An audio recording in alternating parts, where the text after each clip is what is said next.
Ladies and gentlemen, to the welcome to the Planning Committee, being held at 6 p.m. on the 21st of September 2003. Just as a polite reminder, this meeting is being live streamed. Okay, so with that, we'll go on to apologies for absence. Do we have any apologies for absence? Thank you, Chair. Just one apology has been received from Councillor Shinnick, and she's been substituted by Councillor Hope. Okay, yeah, apologies about that. If everyone could speak quite loudly into their microphones. Okay, we've got that there. And on to minutes. Minutes of the meeting found on pages 5 to 10. I did have one comment, actually. Page 5, it said we agreed the minutes, point 22, but it says 3 councillors were against. I don't think there were any councillors against the minutes. No, just a typo. Apologies, Chair. At the last meeting, obviously there was the vote on that item was incorrect. So that just shows that that was what the vote should have been within the minutes. It's not saying that the minutes were voted incorrect. Yep, sorry. It's that item. Yeah, brilliant. Thank you. Okay, any further comments? No? Okay. All right then, so that then takes us on to items of urgent business. I've not agreed to any items of urgent business. And then lastly, that takes us on to declarations of interest. I do have one, and it is in relation to item 13, London Gateway Logistics Park. I'm employed by Dubai Ports World, who own the logistics park, so I'll be removing myself for that item. And the only other comment would be that item 9 has been removed from the agenda whilst we're going through that. Any other declarations of interest? No? Okay. So now we're on to declarations of receipt of any correspondence. I know there has been quite a few emails going around within the last week. I'll just read out everything that I've received, and obviously I'll announce that on behalf of the whole committee if you've received that as well. So first of all, I had a Julian Sutton email. I've had a couple of emails, and I understand he's the agent for the PDI Centre.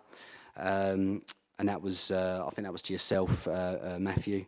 I've had an email from Stuart Goshawk in relation to the PDI Centre. I understand he's in favour. Jonathan Everingham, who's against the PDI Centre. Carol Buckley, who's in favour.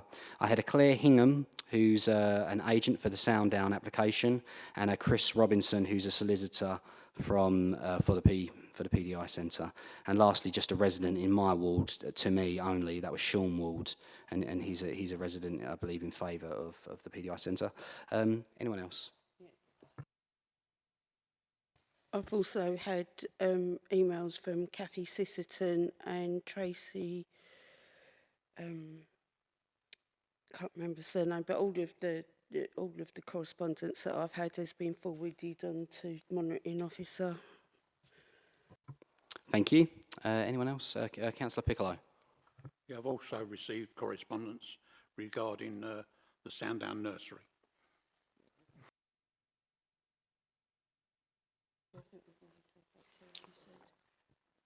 Okay, thank you. Yeah. All right then, so with that, we'll move on to planning appeals. Does anyone have any questions in relation to the appeals found on pages 11 to 16? Councillor Watson. Thank you. Can I just ask you that why have we had 4 planning appeals that have been where we've gone against that they've actually now awarded? So at the total appeals in August there were 6. No allowed is 2. So what's the other 4?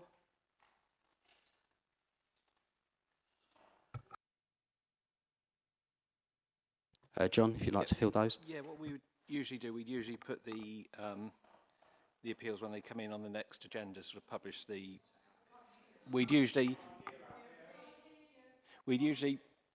publish the reports on the appeals we received in the previous month on the next agenda, so those should come on the next agenda.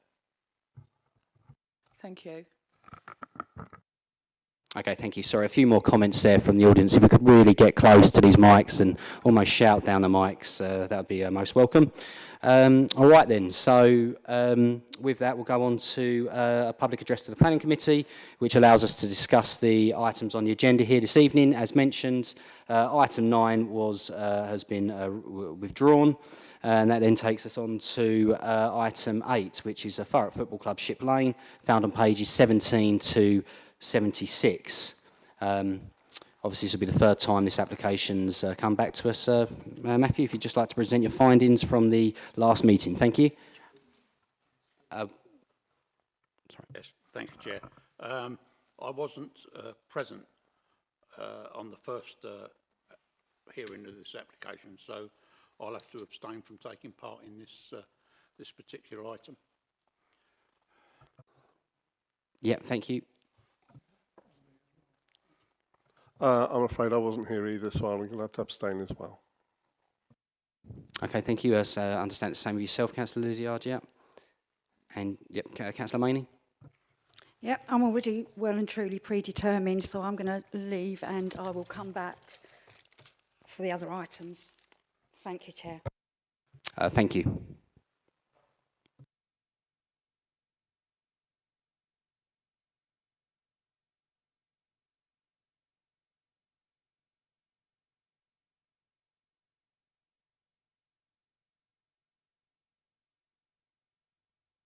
Sorry, Chair, I've got a dead screen I'm looking at.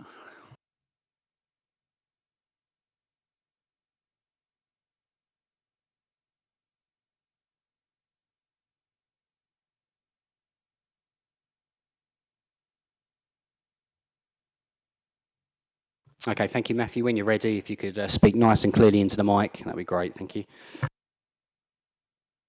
Okay, thank you, Chair. I'm going to get a bit closer. Get rid of them. So if I whiz through the presentation, because you've seen the presentation in April and you've seen the presentation in July, and I've seen the presentation a number of times. So the application before you is at the site of Thurrock Football Club, or the former Thurrock Football Club, and there's the site outlined in red. So the M25 A282 is off to the east, running north-south. You've got junction 31, the M25 to the south, Ship Lane to the west, and the site includes the former stadium, which you can make out in the bottom part of the red outline, and the former training pitches, which are to the north. So that's zoomed in. I won't linger on that. That's the local plan policies maps, which demonstrates the sites in the Metropolitan Greenbelt.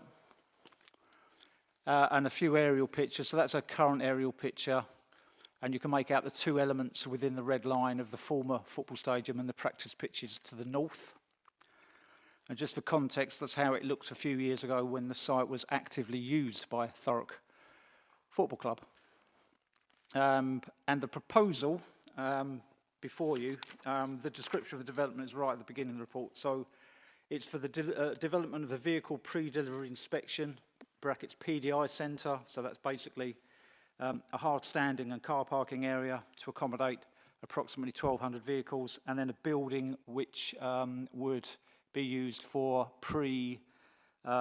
delivery, servicing, modification, etc., with vehicles, and there'd be associated fencing, etc. A vehicle turnaround, an HGV turnaround, which is proposed, which you can make out at the sort of south west corner of that car parking area. And the other element which actually needs planning permission is a proposed change of use of the former clubhouse, which is at the very south-western edge of the red line. There's an existing first floor flat, and the proposal is to change the use of that flat to become part of the football floor space, if you like. But we've made the point to you previously that actually reusing the football stadium, which has been vacant for a number of years, is not something which requires planning permission. That's the proposed PDI building. It's quite functional. It's quite utilitarian. I won't dwell on that. Ignore that one. That shouldn't have been in there. That's the floor plans of the building. Again, you can make out vehicle bays, etc. Not a lot to add to that. Series of photographs, so that's looking south towards junction 31 and the site is on the left-hand side. So that's the existing entrance which serves the football club and the Thurrock Hotel. Within the site, and this is looking towards Ship Lane, and that is where the site of the proposed building and the proposed car parking would be. Similar on this picture, so that's looking north towards sort of Aveley on the skyline, and looking northeast towards junction 31. That just demonstrates the open nature of the site, and as I've explained, it's within the Metropolitan Greenbelt, and that's looking north beyond the Mardyke to the recreational path and cycleway which follows the Mardyke. Similarly, again, looking north across towards A13 and, junction 30, I said 31. I'll leave that summary there, but there are a couple of housekeeping items, as there always are. So yesterday we received an updated consultation response on this application from Sport England. Bearing in mind, as the Chair has said, the accompanying application, which was for a proposed 3G pitch at Bellis Park, which is actually on the agenda, was withdrawn by the applicant on Friday evening. So the Sport England updated consultation response to this application, I'm not going to read all of it because it goes on for about 10 pages, but the summary is, Sport England raises no objection to this application. While the application would not fully accord with exception 4 of our playing fields policy, on this occasion, based on the specific considerations set out in this response, which are unique to this proposal, a departure to our policy in relation to expecting all of the criteria exception 4 to be met is considered to be justified. This position, i.e. no objection, is subject to conditions and or a section 106 securing £570,000 financial contribution towards off-site playing field mitigation in accordance with the advice on the use of contribution, the delivery of projects funded by the contribution set out in this response, and they're detailed within the response. Secondly, securing the transfer of the freehold of the former football club to Graves Football or an alternative community sports body on the basis of agreed heads of terms as set out within this response, and again the response details those. And finally, a community use agreement for securing wider community use of the former stadium following the transfer. As I said, I'm not going to go through all 10 pages, but it's worth pointing out that that financial contribution, which is proposed of 570,000, and I'm quoting directly, would not be sufficient to fund the delivery of a full-size artificial grass pitch with a 3G surface and floodlighting. And I think the other thing to say is the response, and again, there's a lot there, and I don't want to dwell too much on it. So what Sport England is saying, if you want a full-size 3G pitch with floodlighting, you're looking at about 1.1 million. So 570,000 is a contribution towards that and would not deliver a full 3G. And what the response also says is the contribution could potentially cover other items, other sports infrastructure. For example, it could cover the cost of enhancements to the quality of existing football pitches at Bellis Park.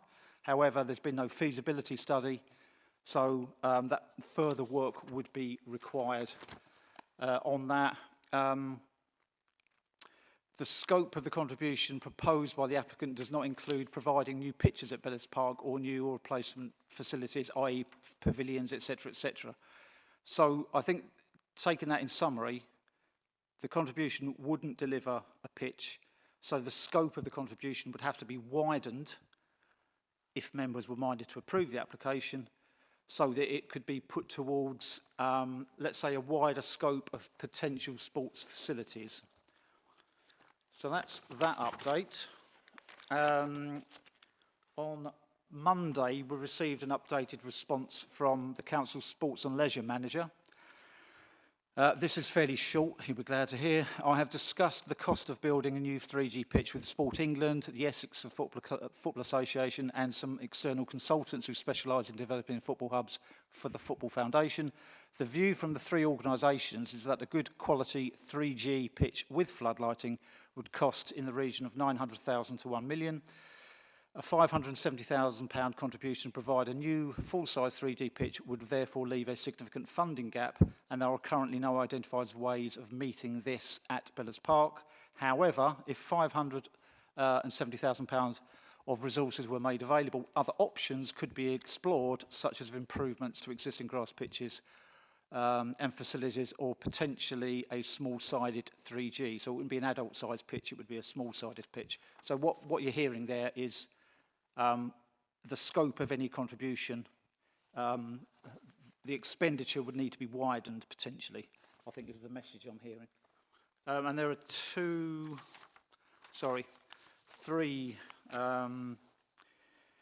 updates I've seen. Again, all very late in the day, unfortunately, but that's the way it tends to happen. And one of them I think the Chair's already mentioned from a local resident. Basically, it supports the recommendation to refuse planning permission. I won't labour that one. And you've seen or some of you, I think, would have seen, yes, the letter or the email from Cathy Sisterton, which makes the point about HGV movements along Ship Lane and includes as attachments correspondence received from 2 existing ward councillors for Averley and Uplands and 1 former councillor for Averley and Uplands, where they express an opinion about they haven't received that much in the way of complaints from their local residents associated with HGV movements in Ship Lane. Finally,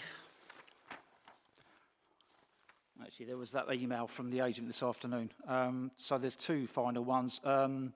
I did receive, and the highways officer is here, but I received an email from his colleague again on Monday because I did query the point about have there been significant complaints about HGV movements recently in Ship Lane, and the view of that highways officer is they haven't noticed significant complaints. Quite how many complaints, I think you'd probably have to ask my colleague, but the general view seems to be there haven't been significant numbers of complaints recently about HGV movements on Ship Lane. And the final update, and I'm going to have to go from memory from this because it was from the agent very late this afternoon, obviously in support of the application, attaching a site plan of the land which potentially could be transferred to Grays Athletic Football Club as part of any associated 106 agreement. And it's on the floor next to me, so I'll quickly run through it. Referring to the Sport England consultation response, which I've just read out, referring to an application seeking prior approval for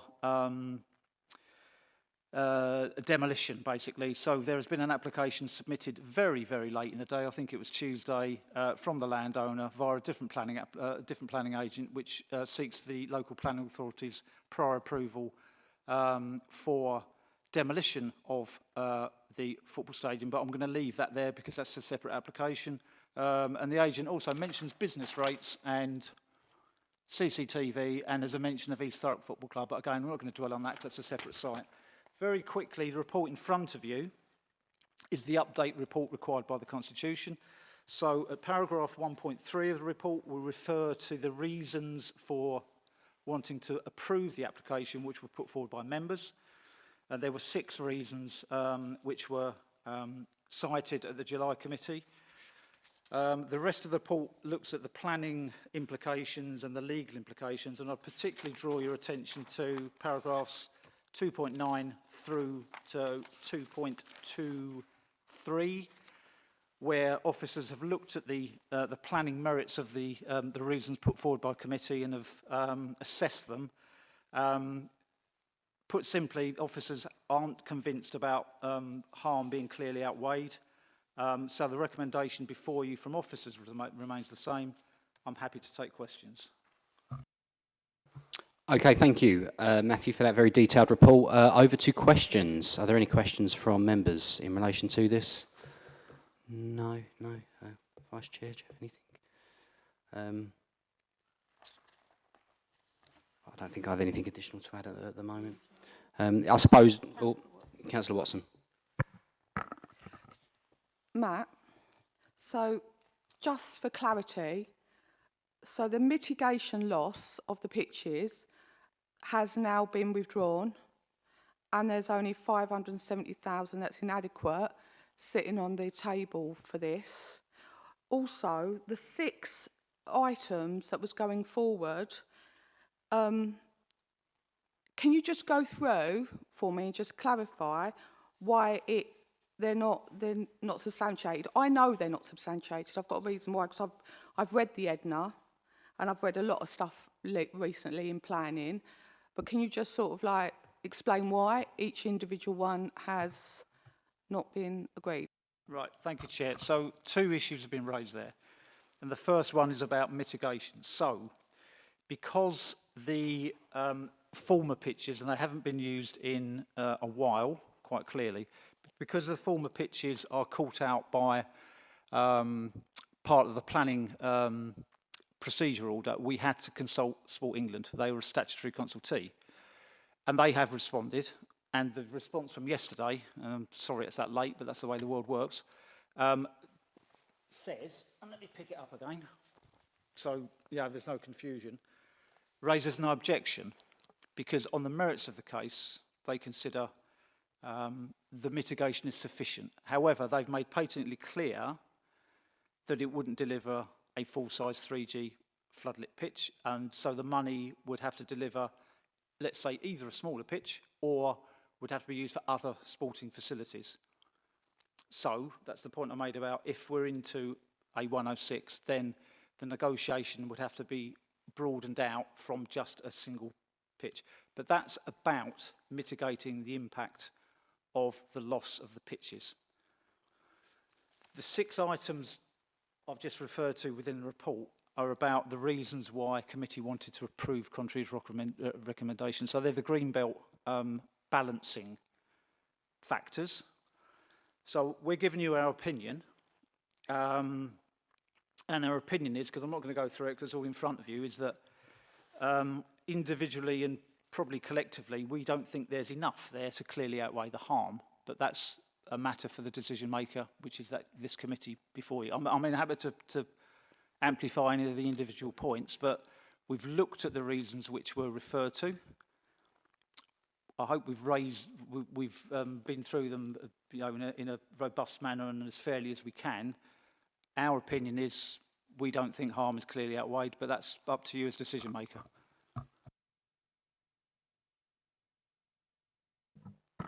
The HGV turnaround point, am I in the assumption this is the HG turnaround point within the PDI site, so it would be just used solely for the PDI site.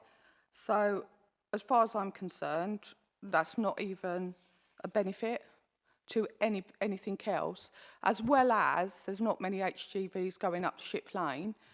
However, at the last meeting, we were told that these lorries are in this borough anyway. But my bit on that is, yeah, but they don't go up Ship Lane. They actually go along the M25. So can you just clarify, am I right in this HGV turnaround is actually in that site? So it's no benefit to anybody else, or is it? The proposed HGV turnaround is within the site. The applicant's offer is that through whatever signage or as a general purpose HGV turnaround. So they're suggesting there's a wider benefit. Now, for the reasons we've set out in previous reports, we've suggested there's only limited weight. If you wanted to get into a discussion about, bearing in mind some of the late letters we've received, whether or not it's still an issue, I'm not going to comment on that. It was identified as an issue so serious enough that in 2019, the local highways authority did a public consultation and looked at options. Whether or not it's still an issue, perhaps my colleague can fill in the detail on that one. But it would be on your key point. It's within the site, yes, but as I understand it, it would be available for errant HGV drivers to be able to use if they were heading north from junction 31, and clearly they shouldn't be heading north from 31. They should be using a different route.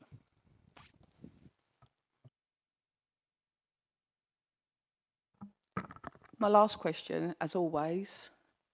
What's changed on this application to any of the others that would change my mind?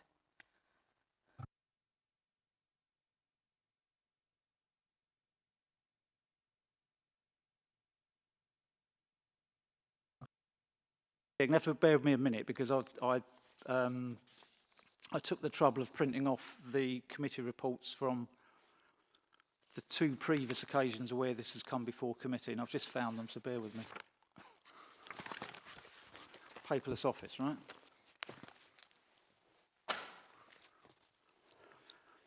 So what you might want to do, councillor, is look at the current report and maybe the April report if it's appended to the agenda, and in the Greenbelt analysis section there would have been the reasons offered by or the considerations put forward by the applicant, and compare them to what I'm now going to say. So the first application,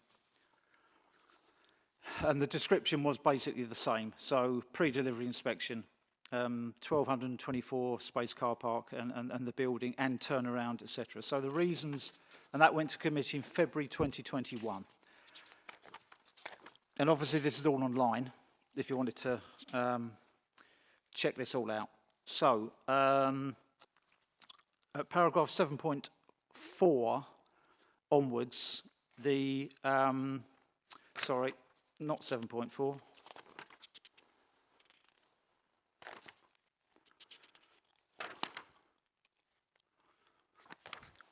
7.25 onwards it is. Actually, it's not 7.25, I'm all over the place at the moment.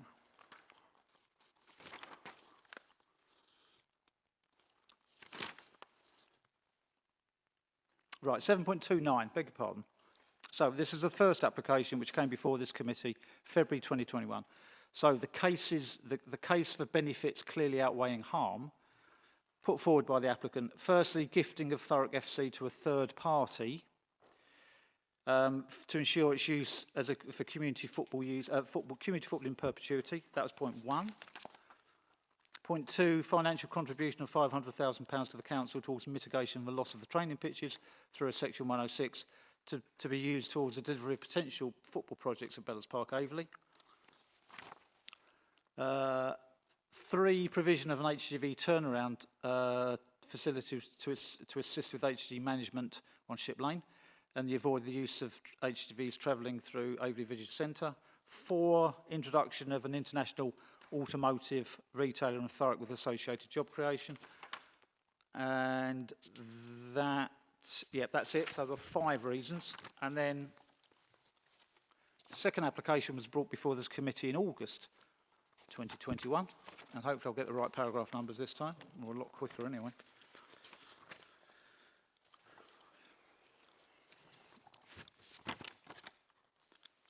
So we had 5 considerations brought forward by the applicant: gifting of Thurrock Stadium to a community partner for community football use, financial contribution of £500,000 to Thurrock Council to mitigate the loss of the training pitches, to be secured for Section 106. 3rd, provision of an HGV turnaround facility, bus lane enforcement camera to assist with HGV management in Ship Lane and avoid the use of HGVs travelling through the village centre. 4, the introduction of an international automotive retailer to Thurrock with associated job creation. And the final one was different. It was argued that there was a viable fallback position, which was referred to in that committee report. So those are the reasons considered before, and obviously in the April committee set out the reasons which are put forward now.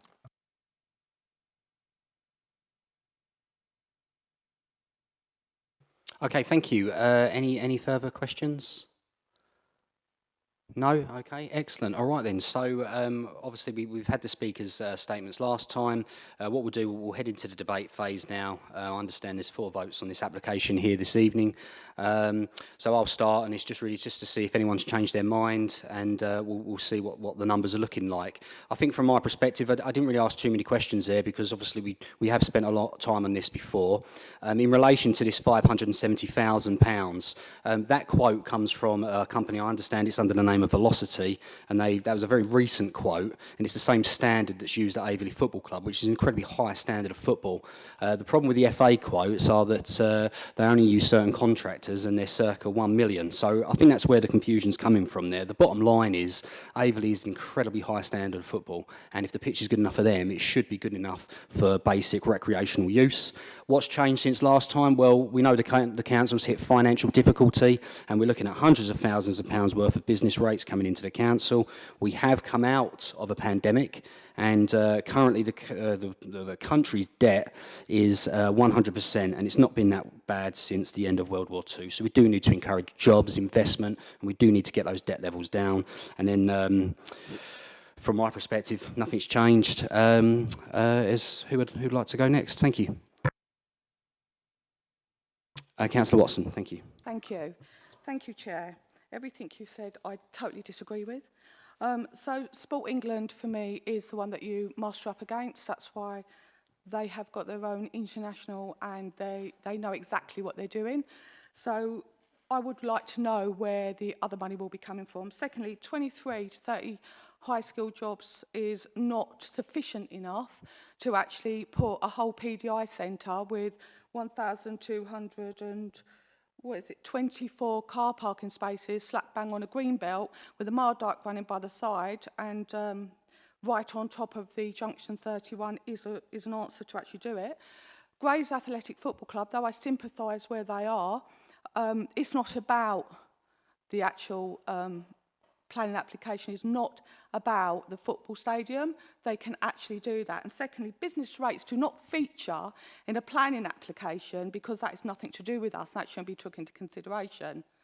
So on the basis of also when I've gone through and I've looked at the EDNA, it's not required. When I've looked at about the adoption plan, it's not, the economic hubs are not on the green belt. So therefore, I will be voting against this motion, and I would seriously consider some other people do that as well. This is detrimental to our green belt. This is detrimental to the Mardyke. It does flood, and it's also a cushion to the M25. So for that exact reasons, I will be going against this application. Thank you, Chair. Okay, thank you. Councillor Arnold.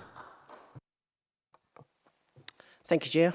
I'm going to really wholeheartedly agree with a lot of what has been said previously. I also won't be voting for this. I will be following in line with the officer's recommendation. I have thought long and hard about this. My views haven't changed since the last meeting, and I believe I was fairly vocal on that occasion. I cannot support this application with this level of destruction of the Greenbelt for really very little added benefit to the borough itself. Although it does create 30-odd jobs, which is obviously most welcome, obviously we're always wanting that. For the level of, well, I'll say it again, destruction of the Greenbelt, I cannot warrant that, this scale of car parking, etc., for such a low level amount of jobs. I'm actually quite appalled by this, actually. I mean, and I do obviously echo the thoughts about the football club. It's very sad for them, but I think this is one step too far. And like I say, I'm not going to change my opinion on this. I will be voting in line with the officer's recommendation. Thank you.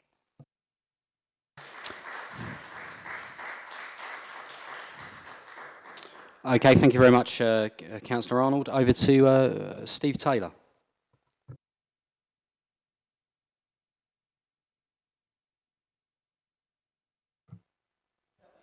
Is that one working?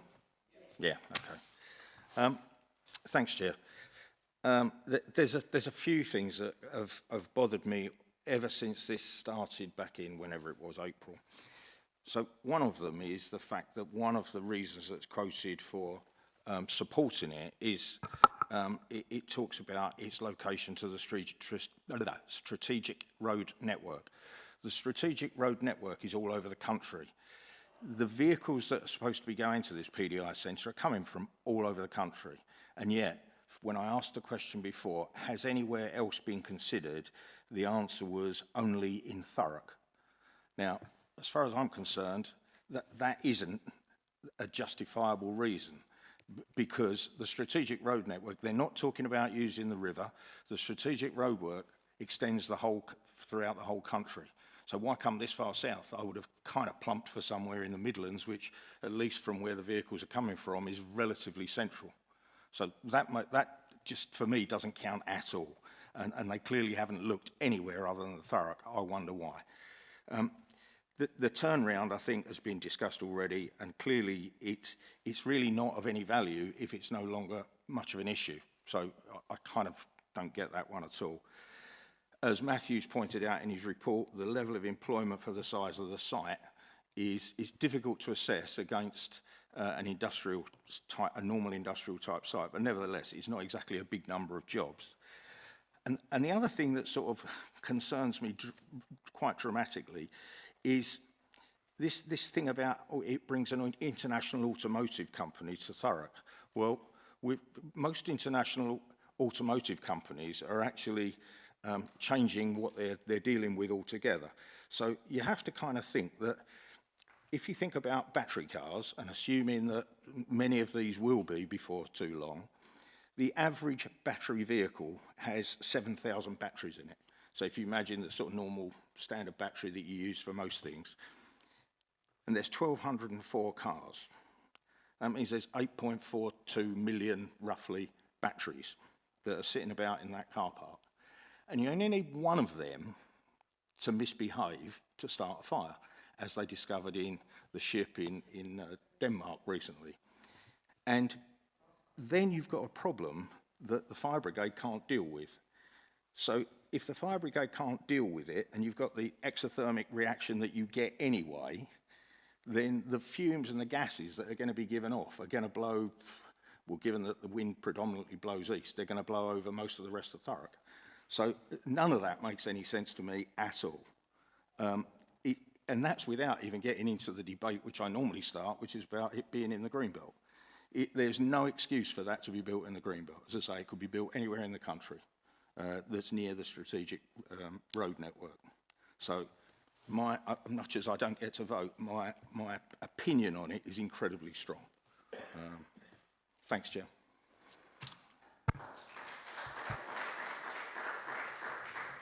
Okay, thank you. And then moving on to Councillor Polly, Vice Chair. Thank you. Thank you, Chair.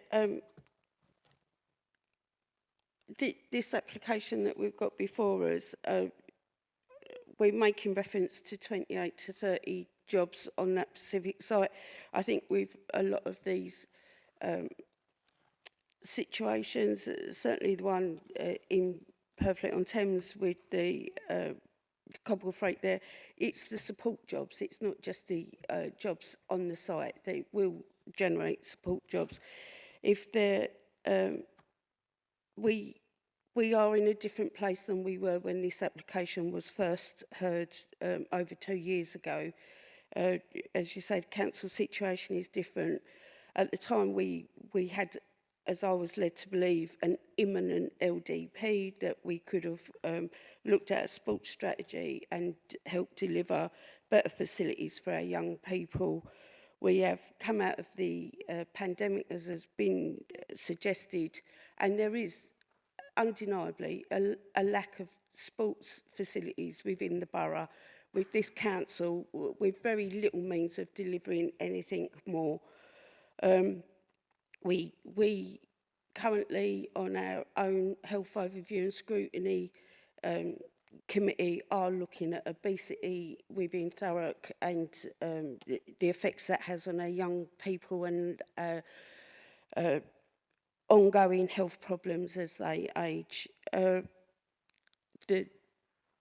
We say about the HGV not being a problem at that part of Ship Lane, if my memory serves me correctly, and I'm happy to be corrected, there are comments within the statements that the problems with the HGV is further down, is actually at the junction of Ship Lane into the high road, lorries getting stuck in the high road and turning.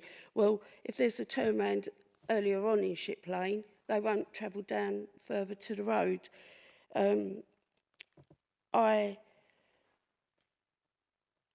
We hear a lot in planning about being predetermined on things, and I think the fact that Sport England have withdrawn their objections to this signifies how important that the PDI site is in relation to Grays Athletic. We seem to have missed something that was made very, very clear back in 2021, and Mr Gallagher was very vocal at that point, that the PDI will still come to Averley if they can still put it onto the football pitches. Then we're in a situation where we will have the cars, we will have the PDI site, we can have all the other issues that come with it with no benefit to any of our residents, only negative impact on them. I don't think that has been emphasised enough this time round. I agree that there's not dramatic changes in the application itself, but I think the 2-year timeline has made things very different, and we can't. We have repeated objections from a representative of Save the Greenbelt in Averley, but we've also had, and we are here to listen to the people of Thurrock, we have also had a petition of 4,000 signatures expressing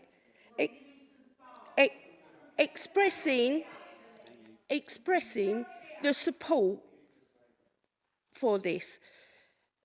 We haven't had any petition or anywhere near that number in objection to it. So I will stay with my vote as last time, Chair. I will support this application.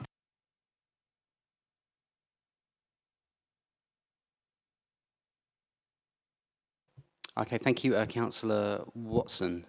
Debate statement. Thank you. Thank you. So can I just come back on a couple of those things? First of all, this isn't about Grays Athletic and the planning application. They can go into that tomorrow if they want. They can have that conversation with the owner now. This is about actually building on a green belt. This is about building on a green belt. This isn't about Grays Athletic having the football pitch. They could have that. That's the given. It's up to them whether they want it or not. It's up to them if they can afford that or not. So that's one. First of all, I've got to come back about the petition. 4,000, yeah, probably about 3,500 of them actually live outside of Thurrock. They're not Thurrock people. And that was known. That it was coming through and emails from all over the place. So they weren't Thurrock people. The residents of Averley petition was that. All Thurrock people. All people that's going to live on top of this. I am willing, absolutely willing, to take the risk of the PDI site coming back and going on the football pitch.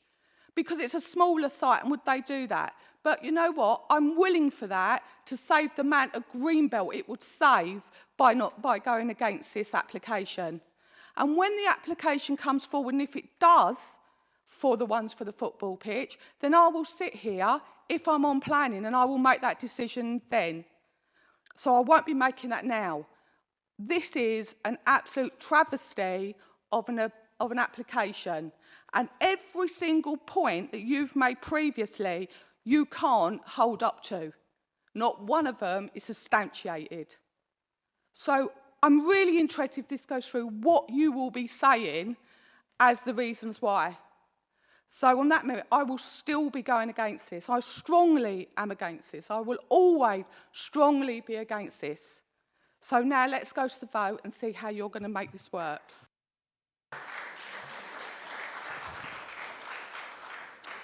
Yeah, thank you very much for those comments there, Councillor Watson. Look, obviously there's quite a lot of passion on this application, and look, the reality of the situation is I think there's there's passion on each side. I only have to look at the chamber, and it's split down the middle. So there's opinion on each side. In relation to the decisions that we make in Greenbelt, ultimately we can still go with the 6 reasons that we've given. If the Secretary of State wants to pick it up, he can. But again, what I would say is that we do respect each other's opinion. This does come down to taking everyone's views into account, and with that, if no one else has got anything to comment on, we'll move to the vote. Steve, if you can, very quickly, thank you. Yeah, sure. Thanks, Chair. I think one of the things you just ignored in that statement is actually the opinion of a chartered town planner who's probably more qualified than any of us to understand what a balancing matrix should look like. So that would be my kind of main point with that. And the other one is, I find this very frustrating that we've got 3 different football clubs involved in a planning application, and the application's got nothing to do directly with any of them. It's about a site that's marked out by a red line that currently sits in the Greenbelt, and that's the end of it. Thank you very much. Thank you very much for those comments. Okay, right, so this is obviously the 3rd time this application's come back. Obviously, we're down to 4 votes. There was 2 indications in favour, 2 against. So I will move an alternative recommendation that we approve this application. I'm looking for a seconder. Is that seconded? Seconded, Chair. Thank you very much. If we could all respect each other's opinion, that'd be wonderful. Thank you. Okay, over to yourselves. Is there anything you'd like to add there before we head to the vote? Okay, so we will move to the vote with the 6 reasons set out in the agenda. Kenny, are you happy for us to move to the vote? Okay, so all those in favour of the alternative motion, which is to approve the application, please raise your hands. Okay, that's 2 in favour.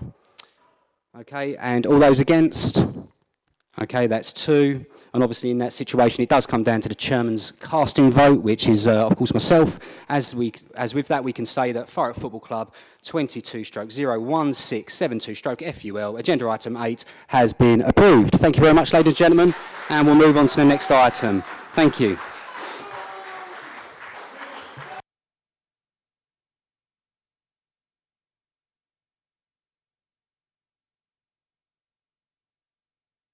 Chair, as before, just for the benefit of people in the chamber and people listening online, there's a procedure which needs to be gone through now, which is set out in the update report, which is referral to the planning casework unit. And I've picked up that the reasons you were relying on in July are what we're presenting to the casework unit. Okay, thank you. Thank you very much. Okay, right, with that, we'll move on to the next item. Agenda item 10, as agenda item 9 has been removed. Sounddown Nursery, Sounddown Road, Allsits. John, if you'd be so kind as to present the report. Thank you very much. Okay. I'll just give a bit of time.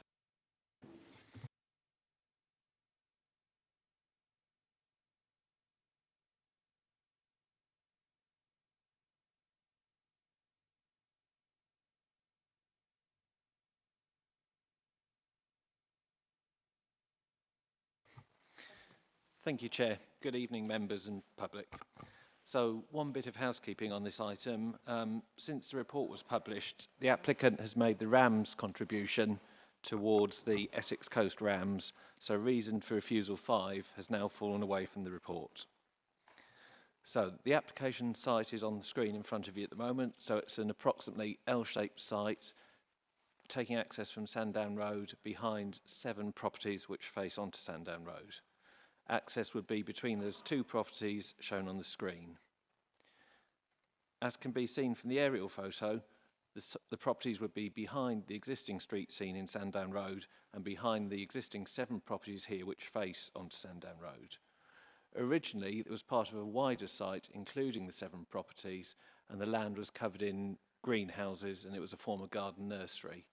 In 2008 and 2013, there were applications made and approved which saw the glass houses and other commercial buildings demolished and the 7 properties at the front of the site built. As detailed in the report, at that time the planning committee members considered there was a benefit to the green belt in removing the dilapidated buildings and the replacement of 7 dwellings to the front. As part of that permission, the back of the site was meant to be left open and undeveloped. So these are some photos of the existing site. So that would be the new access between properties on Sandown Road. To the left is one of the new properties consented in 2008 and later varied in 2013. This is looking south down Sandown Road, and on the right you can see the 7 new properties that were built recently. This is a picture from within the site looking south. This is an applicant from a picture from the applicant's supporting documents. So you can see at present the land is open and green.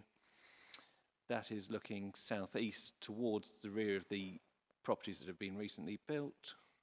That's looking southwest across the site to the western boundary, which is defined by the trees. That's looking east across the site to the back of 3 of the new properties. Okay, so this is the proposed site plan. So the existing access to the site will provide access for the new properties. So there will be 7 detached bungalows, 4 to the north, 3 to the south, with a turning area in the middle. The site lies in the Metropolitan Greenbelt as set out earlier, and paragraph 149 sets out a limited number of exceptions where development is acceptable. The proposal before members is not one that officers consider to be one of those circumstances. New dwellings in the Greenbelt aren't an appropriate form of development. And whilst it is correct that there were buildings previously in this area, as detailed earlier, they were removed as part of the earlier planning applications, and the new properties built to the east of the site were built as part of that planning application, and the area now outlined in red was meant to be left open. So given the proposal constitutes inappropriate development, the applicant has tried to put forward a case of very special circumstances to justify the proposals. These matters include a lack of the 5-year housing supply, the benefits of small-scale schemes, the type of units proposed, and the area of the site having been considered. But separately, altogether, none of these reasons are considered to outweigh the substantial harm to the Greenbelt. The proposal is therefore considered by officers to be objectionable in principle.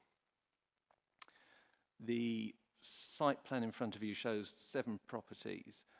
Each property would have 2 parking spaces to the front, and 2 visitor parking spaces would be provided in the middle. The Highways team have carefully considered the application and the additional information put forward as part of the submission. Their assessment is that each dwelling should provide 2 car parking spaces and 3 visitor spaces should be provided. The site unfortunately does not show adequate visitor parking, and accordingly it's contrary to policy in that regard. So that is a second reason for refusal. Members will note from the aerial photos and the plans that the new 7 dwellings have direct frontage onto Sandown Road, and the area behind was meant to be left open. The proposed dwellings, as you can see, would be located directly behind those new dwellings and create a form of development that is out of character with the rest of the street scene. Whilst it is correct that there are 2 small cul-de-sacs on Sandown Road, one to the southeast and one to the northwest, just off the picture, these are very small and don't form a general part of the street scene. So for the reason of inappropriate backland development, that's another reason recommended for refusal. And the final reason for refusal concerns the proximity of this access road and the properties to the back of the gardens of the existing dwellings. There is concern that the vehicle movements and activity at the front of the new properties will lead to noise and disturbance to the small private gardens of the new dwellings to the east. So the 4th reason for refusal is related to noise, amenity and disturbance. So the report is recommended for refusal on principle, backland development, impact on neighbours and lack of parking. Thank you. Excellent. Thank you very much for that detailed report. John, over to questions. Steve Taylor, thank you. Thanks, Chair. Is it, well, maybe it's the cynic in me, but when I look at that, it strikes me that what really should have happened when those first lot of houses were built is the whole site should have been one planning application. And had it been so, that would have been for 14 houses. And then as I recall, there's something that if you've got over, is it 10? Then there has to be affordable housing and, right. So the cynic in me says this looks ever so much like someone split the site in two, done the first half, and clearly planned, when you look at it, to do the second half. Would that be a fair? There is nothing to stop people parcelling up land they own and putting it forward in separate applications over a separate time. It could be something that you might think had been the plan for the long term. I think when the previous applications were considered by committee, they saw the benefit to the removal of buildings across the site and the opening up of the back of the site. The scheme that was before members at the time is what was effectively built out now with that access and the gap. So it might have been their plan, but we can only consider at a point in time what comes forward. Okay, thanks, Jonathan. Councillor Watson, thank you. Thank you, Chair. Can I just ask, it looks really tight on the roads on one of your slides there, the road going up. So is it adequate turnaround space in there for like emergency vehicles and waste trucks and it also feels like there's no gardens or nothing. Am I right there as well?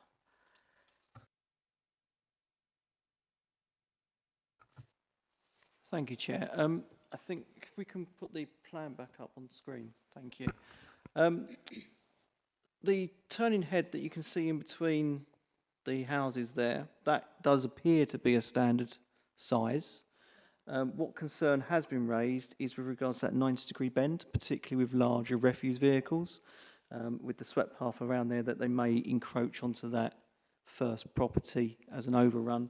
That also has a concern with regards to emergency service vehicles as well, because they, especially fire engines, slightly larger, we may have an issue with that as well.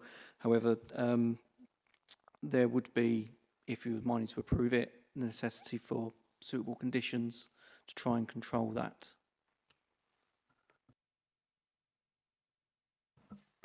Thanks. Also, going into that road, can two vehicles pass? Because on the picture, the actual picture, it looks really tight. Yes, thank you, Chair. It's designated as like a shared surface material, so it's kind of everyone can use it, but the indication is that it is able to have two-way traffic flow upon it. It's just the main concern is, you can see the width of the roadway on the frontage is the same width as the access road, and it's designed as that shared surface, so around about 4.8 to 6 metres width, which is suitable to accommodate passing of cars. Okay, thank you. Any further questions there? Councillor Arnold? Thank you, Chair. I've read the report, not really any questions to ask at all, other than quite a mundane question. Page 119. Can you tell me what the red hatching is, please, on that drawing? Unless I've missed something.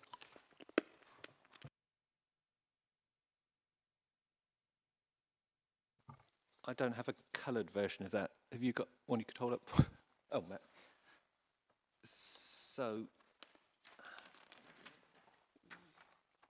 yeah, so this would have been taken from the planning application system. Some of the red hatching might refer to refused planning applications, but yeah, I appreciate this isn't probably the clearest map we could have included, so apologies for that. We'll make sure that doesn't come back again. No problem at all. Thank you. Okay, thank you. Matthew, did you have anything to say there? Thank you. Yes, thank you, Chair. Sorry, just to add, it's likely that it's within the ownership of the applicant because Sandown Road isn't an adopted highway. So it could just be a layover from the fact that each frontage has up to half of the carriageway width. So it could just be that sort of element. Okay, thank you. Any further questions? No, okay then. Right, so we will move into the speaker statements. We do have agent here this evening. That's Mr. R. Ford, Principal Director at Smart Planning. Would you like to come forward? And you've got 3 minutes in which to present your case. Thank you very much.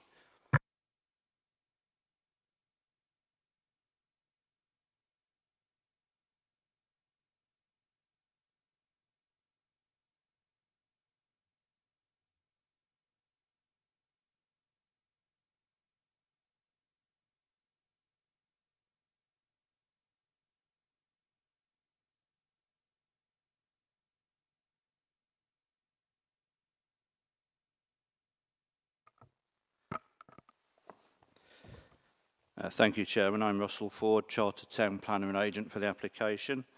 The application is for 7 two-bedroom bungalows. It's recommended for refusal on 5 grounds, which I address in turn. On the issue of Greenbelt, there are 5 very special circumstances considered to outweigh any harm to the Greenbelt. There's a severe and persistent lack of 5-year housing land supply.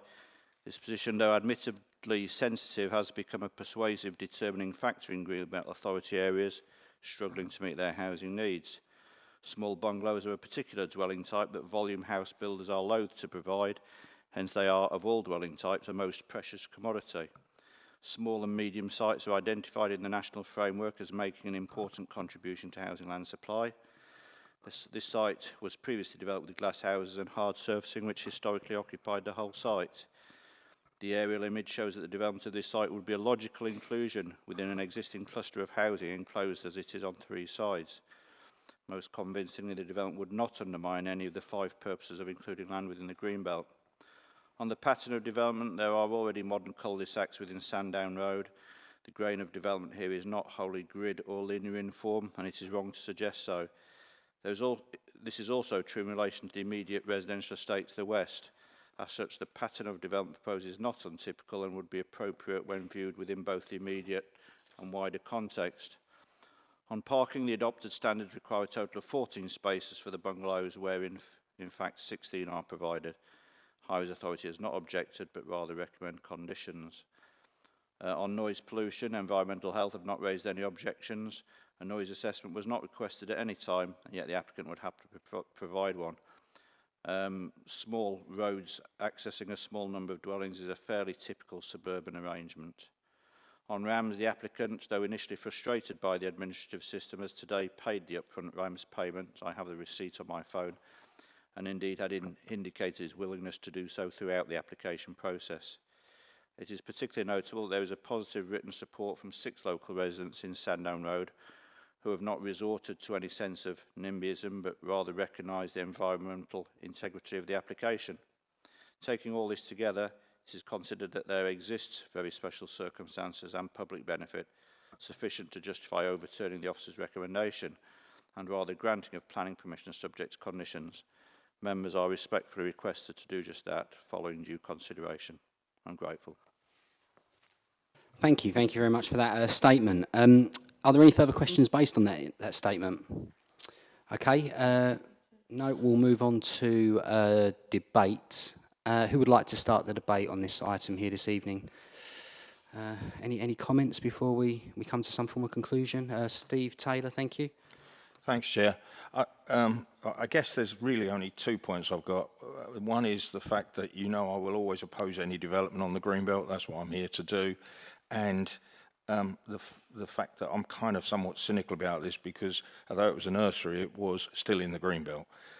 And we just sort of heard that there was going to be some very special circumstances put forward.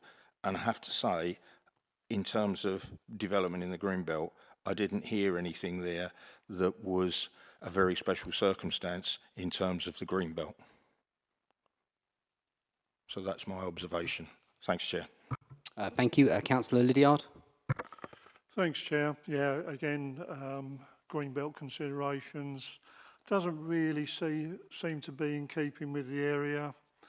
Maybe a bit of overlooking of gardens, loss of section 106. So, that's my views on it. Councillor Watson, thank you. Thank you. I think my main worry on this is the fact it's a road, the bend on that road, and I just don't think that it's wide enough to support any emergency services or anything. Also, I think that it's very condensed for the area that's in. There's 7 2-beds. And no, I am for bungalows for the elderly, or for those, I don't know what you constitute elderly now. Some people say it's over 50s, which I can argue against. But and also, I think that it is on the Greenbelt, but it doesn't represent anything. The characteristics on it is not soothing, but I do like the idea of the bungalows. So I would love bungalows, but somewhere else, but not on the Greenbelt, and I'll be really happy for that. But on for this, because of I think it's health and safety on the road that's really pushed me against it more than anything else.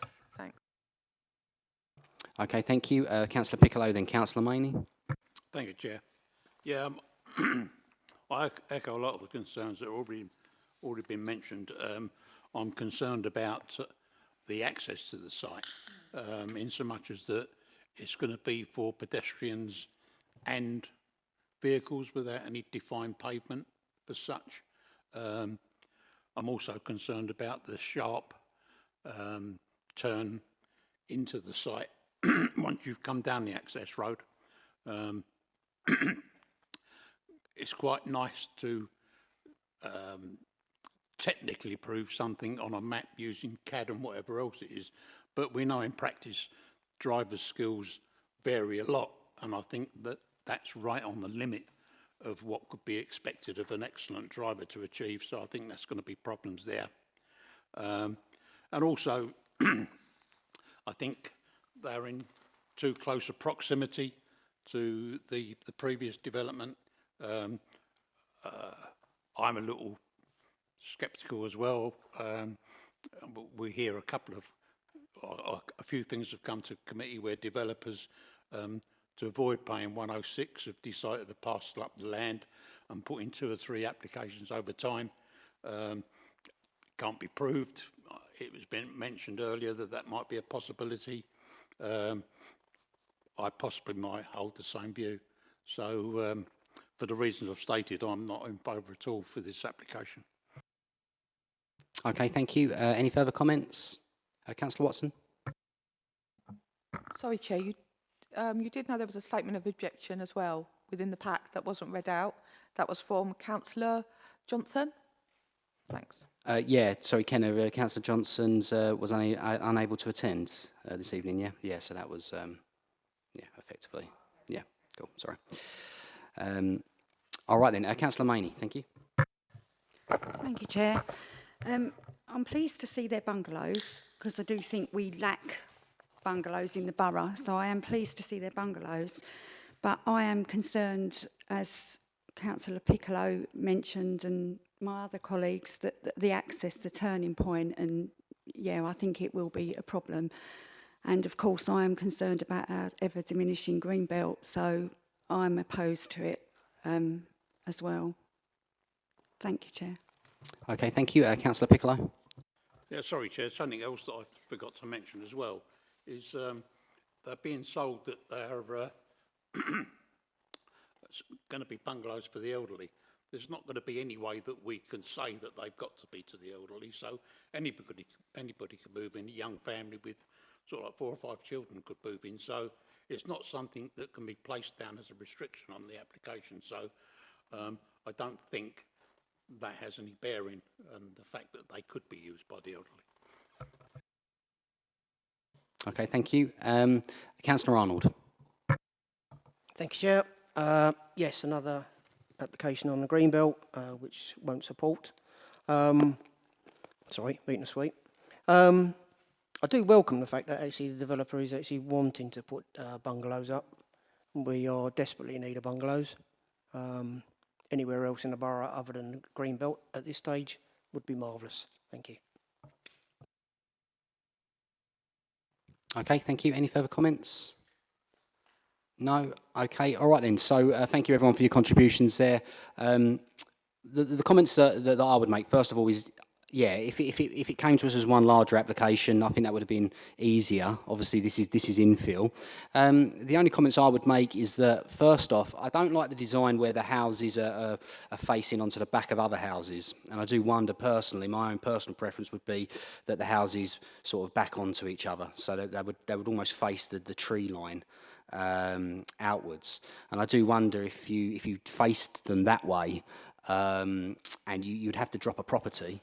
But if you've done that and faced them outwards almost, so almost the back gardens back onto each other, and put a little bit more parking in there, you would then obviously have a bigger turning circle, more parking, potential scope. Having said that, that's my opinion. Obviously, there's a lot to fix here. You wouldn't just be able to come to us with that. And I don't know whether the appetite would be there for the rest of the committee. All I'm saying is like I'm against this scheme as it is. If you had a redesign, I'd think about it, but again, I wouldn't get the developers' hopes up there. It's just simply probably not the appetite. But yeah, it's my only comments there. Anything else before we come to some form of conclusion? Okay, so there is a recommendation set out on page 117, recommendation 1.31. That is to refuse. Who would like to recommend refusal? Councillor Watson, seconded Councillor Lydiard. Okay, you happy for us to go to the vote? Thank you. All right then, so all those in favour of refusal, please raise your hands.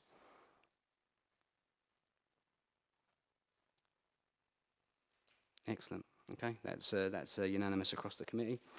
Okay, so we can say agenda item 10, Sandown Nurseries, has been refused. Thank you everyone for your contributions there.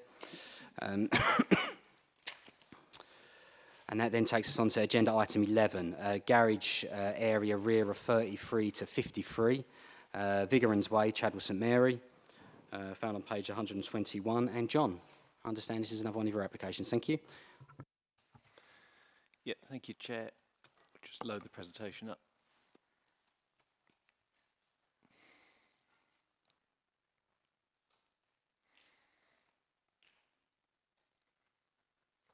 Thank you. Okay, thank you. So this application has been submitted by the Council's housing team. The proposal is for 7 two-bed houses which would be council-owned for social rent. So this is the current application site. The main access is from Vigorans Way to the west, and it's a sort of irregular shaped site running from north to south. So the site is currently an underused garage block. The housing team have advised that the garages are all council-owned and alternative garages for tenants have been identified where people have sought new garages. The proposed scheme also takes into account rear access along properties on Vigorans Way, so a rear access along these properties will be provided and maintained as part of the scheme, and the properties to the east also have a right of access through the site, and this access point to those gardens will also be protected as part of the scheme. So this is an aerial photo of the site. You can see the garage blocks here and here. That's looking into the entrance to the site, which will be remain as existing. You can see one of the sets of garage blocks to the back. This is looking west through the site, so there's a public right-of-way across there. And to the left of the photo, you can see the rear access, which will be protected as part of the scheme. This is looking north through the site. So you can see the site at present is slightly dilapidated. There's people leaving litter, and there's reports of antisocial behaviour, I understand, from time to time as well. That's one of the garage blocks to the east of the site. That's the smaller garage block on the west of the site. And that's looking from the north of the site through the centre towards the south. And the entrance is sort of to the far end of the picture. Okay, so these are part of the floor plans for the scheme. So they're two-bedroom properties, two beds on the first floor, a sort of open plan ground floor, and then there's a sort of workspace for offices and home working on the ground floor. Each property, rather than a traditional garden, has a sort of enclosed outdoor courtyard area, which is accessed through double doors off the main living area. So it's a sort of private sort of outdoor space. As we can see from the site plan, the buildings would be organised in a terrace of 4 at the north and 3 to the south. There'll be landscaping, sort of the entrance to the site and around the middle of the site, and parking spaces will either be on plot or within the sort of central areas of the site. The dwellings themselves are a modern, sort of fairly modern terrace with modern wide openings to provide plenty of light. But the design team have also been careful to ensure that there's no overlooking of nearby properties. So the rear of the property that's closest to Vigorans Way, there's no windows on the first floor at the back to prevent overlooking. There's feature brick panels to provide some interest to the back of the site. These are the fronts of the properties which look towards the established dwellings to the east. So secondary windows to the bedroom there to provide limited views, and the main window to that room is set well back so there wouldn't be any harmful overlooking of the neighbours' gardens.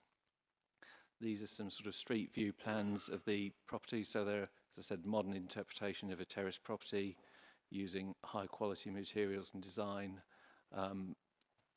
sort of modern pitched roofs, so not the same as properties on Vigorans Way, but not traditional pitched roofs like the nearby properties. So the site is previously developed land in a built-up area. The proposed development would make use of a largely vacant site that is also anecdotally subject to antisocial behaviour. The land presently serves little useful purpose. As I mentioned earlier, the proposed dwellings have been designed carefully to avoid overlooking and to ensure high quality accommodation with specific accommodation at ground floor that can be used for home working in an office. The enclosed courtyard gardens to be provided would provide useful, safe outdoor space, and the site's within 10 minutes walking distance of local shopping facilities in Riverview and the local park at Dorset Heath. Parking would be provided in and around the site at standards that meet the council's requirements, and as also detailed earlier, landscaping is proposed around the site to break up the built form and provide a pleasant environment. So overall, and subject to conditions, the scheme is considered to be acceptable, making good use of previously developed land in a key local centre. Thank you. Okay, thank you, John, for that detailed report there. Over to questions. Who has any questions in relation to this? Councillor Watson, thank you. Thank you for the presentation.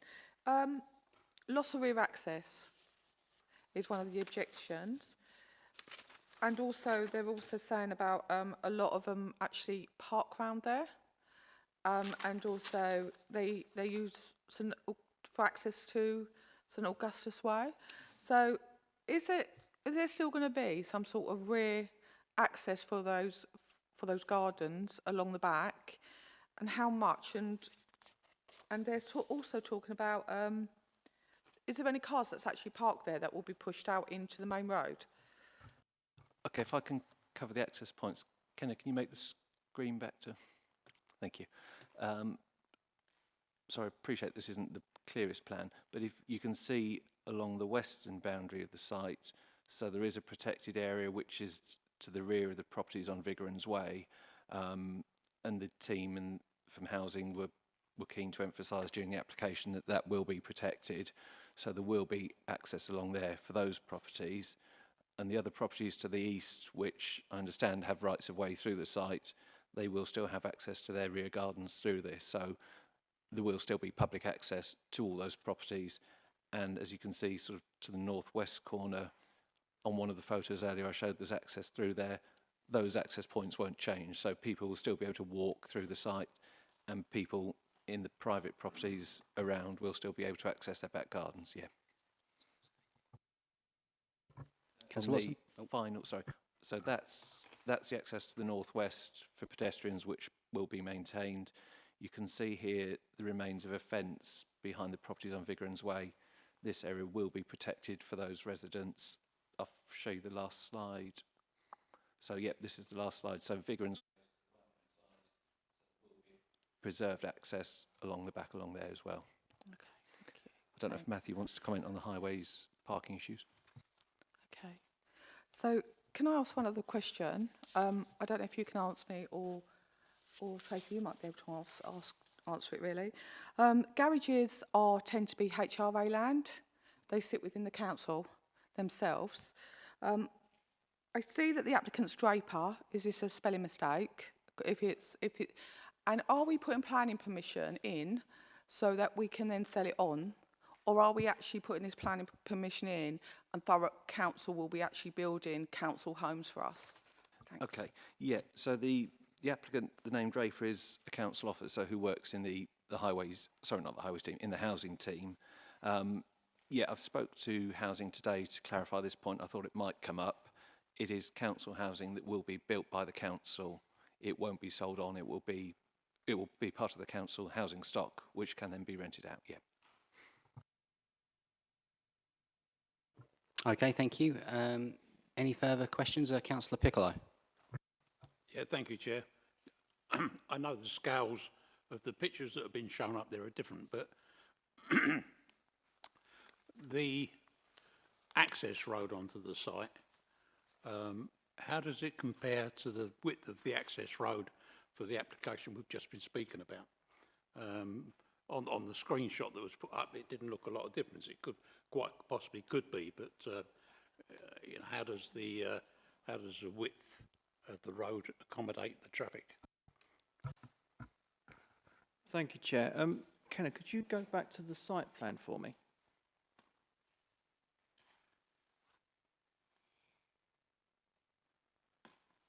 Thank you. Committee members, if you look at the plan that's in front of you, it's not a detailed plan. Apologies. But I can say this is very similar to the previous application in terms of typical widths. It's designed as a shared surface material. So again, footpath not there. It's all one surface, shared surface, normally typically between 4.8 and 6 metres in width.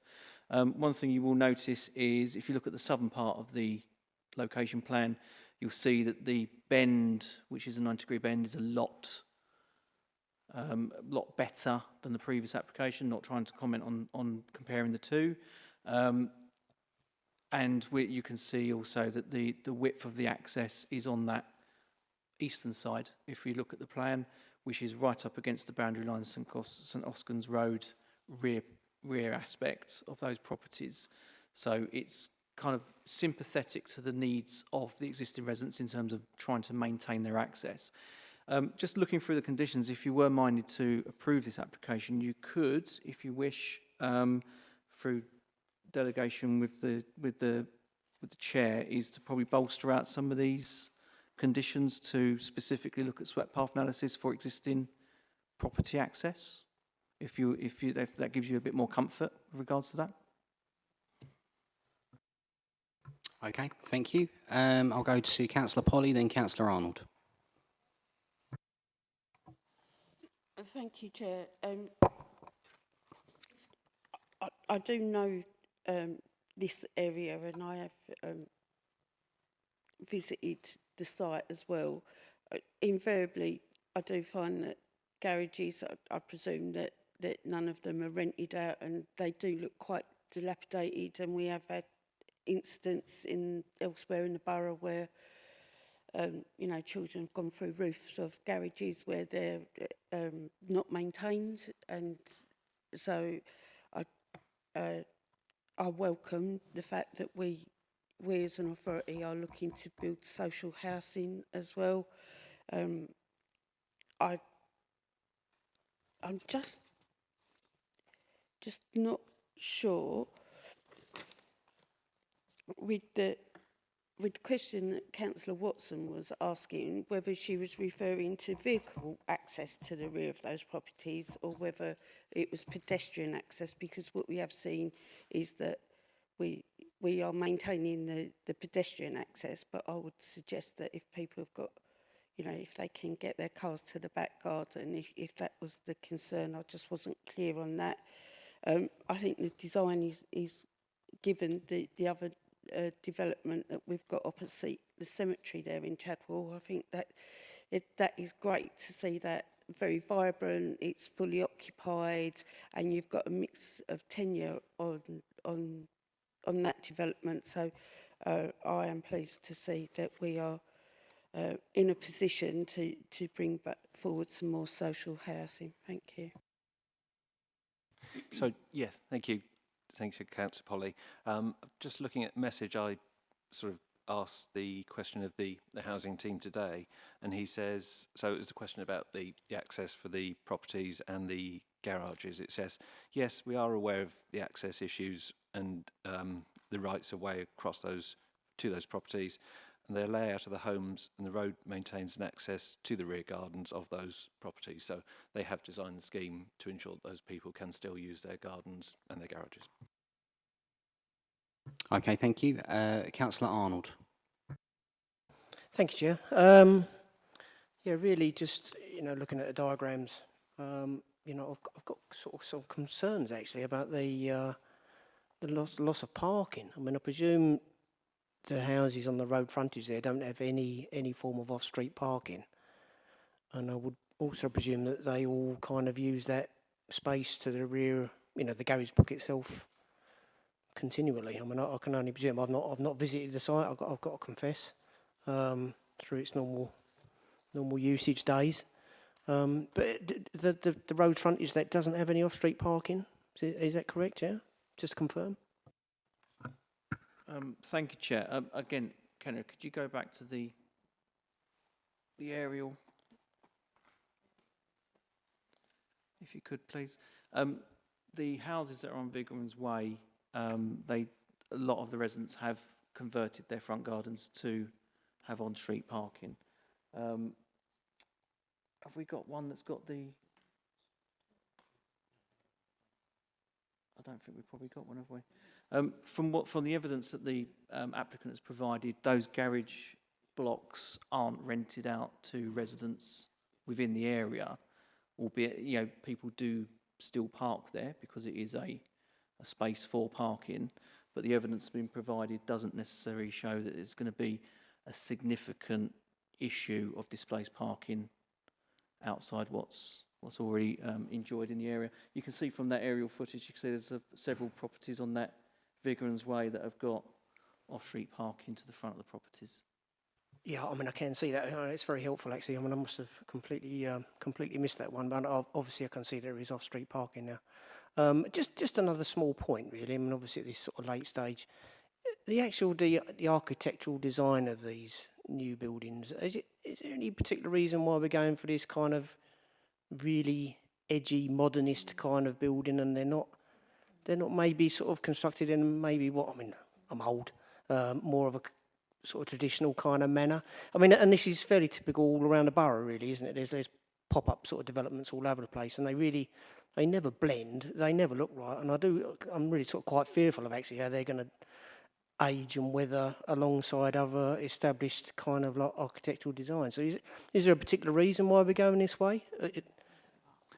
I think with this scheme, they picked up sort of design traits from the properties on Vigram's Way to the west, which are sort of flat roof designs from the sort of 60s and 70s, and they have sort of cladding panels on them in a slightly different form. So this scheme's got sort of cladding panels that run sort of up, sort of vertically. Some of the buildings on Vigram's Way have cladding panels that run vertically, some that run the other way. And on the aerial photo, so you can see the properties to the east are more traditional pitched roofs. So the scheme in front of you is a sort of blend. It sort of blends between the properties on Vigram's with the flat roof and the sort of panelled to sort of mixture with pitched roofs similar to the ones on the east. So it's a more modern interpretation, I guess, of the traditional house and the traditional terrace form. So it is similar to other schemes that are coming forward, and I think it's the way the design sort of being characterised at the moment. Perhaps it's me getting old then, I think. Thank you. Councillor Lydiard. Just a quickie. Those garages, I mean, they look as though they've got asbestos roofs, are they? They may I imagine the sooner we get rid of those, the better. Yeah, they may well do from the age of them. There is a construction management plan as part of the condition, so that would be one of the things that management plan would pick up to make sure it was dealt with safely. Okay, thank you. Councillor Hooper. I really welcome the fact that we're building social housing. That's really good news. Just a couple of questions. Parking has become more and more of an issue, and some households, even if they're two-bedded, have more than one parking space. And I know you've added 4 extra parking spaces from what I can see. Do you feel that's sufficient, bearing in mind that the world seems to be moving into a world of having a number of cars per household? And the next question really is about kind of greener issues, really, about things like solar panels on the properties or anything where people could actually charge electric cars in the future.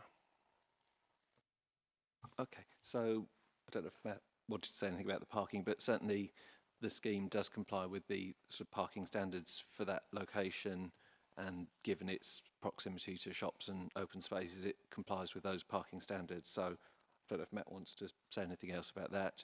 I know the housing team have been keen to emphasise the sort of sustainability of their schemes, and the recent scheme they built out in Lowen Road, I don't know if anyone's seen that one, they have put EV charging points in there. I believe there were combined heat rather than gas boilers, they were CHP to provide better sustainable electricity and better sustainable heating systems and solar panels. So it's something they will be taking on board, yeah. Okay, thank you. Matt, did you have anything to pick up there? Thank you. Thank you, Chair. In terms of our parking standards, we have a range for this type of area. It's classed as a medium accessibility, so it's got some level of bus provision, local amenities in the area and such. The range of parking is between 1.5 and 2 spaces per dwelling. The applicant with the visitor spaces are providing 16 spaces, which is the lower end of that range. So whilst it's not towards the upper end of having 20 parking spaces, they are providing within that range, so it is policy compliant in that respect. A lot of the parking for the properties with 1 space is located on plot as well, which gives the ability for a vehicle charging point to be provided on the household and factored in, so it's easily retrofitted if it's not provided on the outset as well.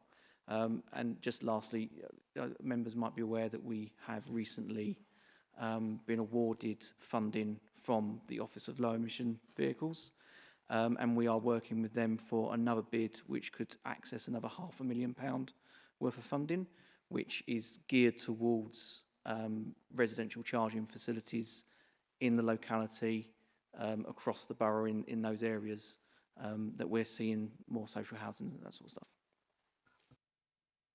Okay, thank you. Councillor Lydiard. I've witnessed that in sort of local authority housing, the actual number of cars parked per house is very, very low indeed. It certainly is in my ward. Would you agree with me? Thank you, Chair.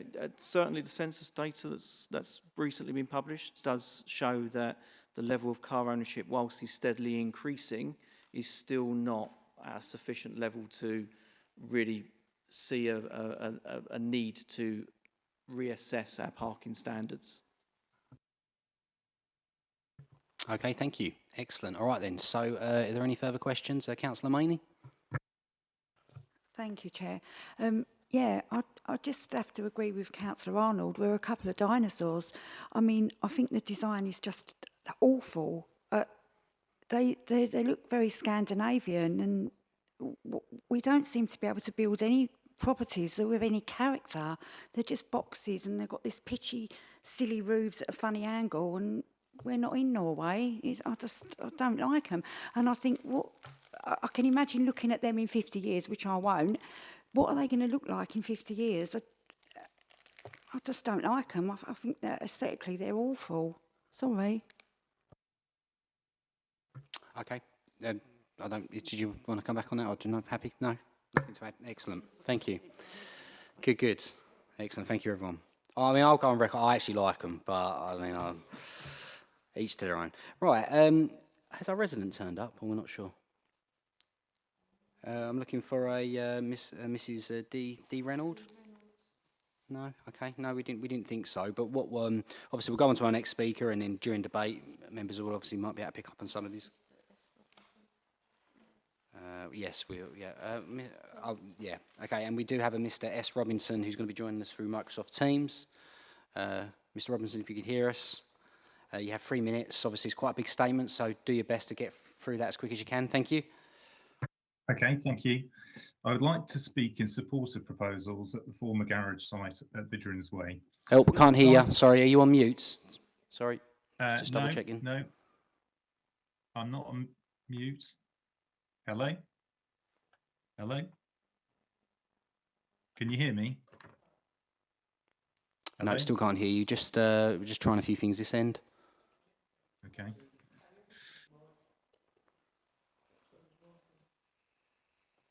Just obviously check your end as well. Make sure your mic's on. Yeah, my mic is on. Thing.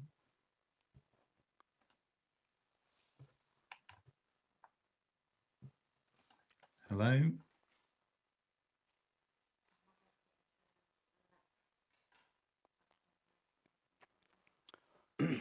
Okay, well, look, we'll try one last time. I mean, let's not overcomplicate. Obviously, we've got. I'll give members 3 minutes in which to read the statement, and obviously, I know obviously we try and request that people are here to solve our technical issues, but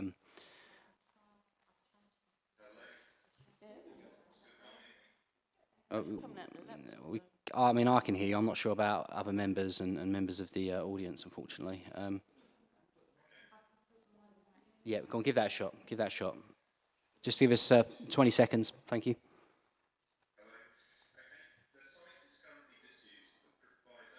The rear gardens of Vidrins Way and St Augustine Road, some of which have vehicle access. The site has very little natural surveillance and has become an area for antisocial behaviour and vandalism. The applicant, Thurrock Council, identified the site for affordable housing in 2019. We've engaged in extensive consultation on behalf of Thurrock, including design panel, public consultation, pre-application advice and police liaison. The proposals consist of 2 terraces from south to north, with shared access to the east. A gap between the terraces has been created to allow turning for a refuse vehicle and fire tender, with parking and landscaping. The terraces have been positioned to ensure the existing pedestrian access to the west and vehicle access to existing gardens to the east are maintained. The pathway to the west will be widened slightly, ensuring existing residents on Vidrins Way have good access to their rear gardens. As the site is constrained on both sides by existing rear gardens, the dwellings have been carefully designed to avoid overlooking or overshadowing. This is achieved with only windows at ground floor level to the west, obscure glass to higher level windows, and roof lights above eye level. The dwellings are each arranged around a private courtyard and east-facing windows set back sufficiently from gardens to St Augustine Road. The roof is pitched to a lower eaves level where closest to neighbouring gardens on the west side. An independent daylight sunlight assessment has been completed which demonstrates existing and proposed gardens are not adversely overshadowed.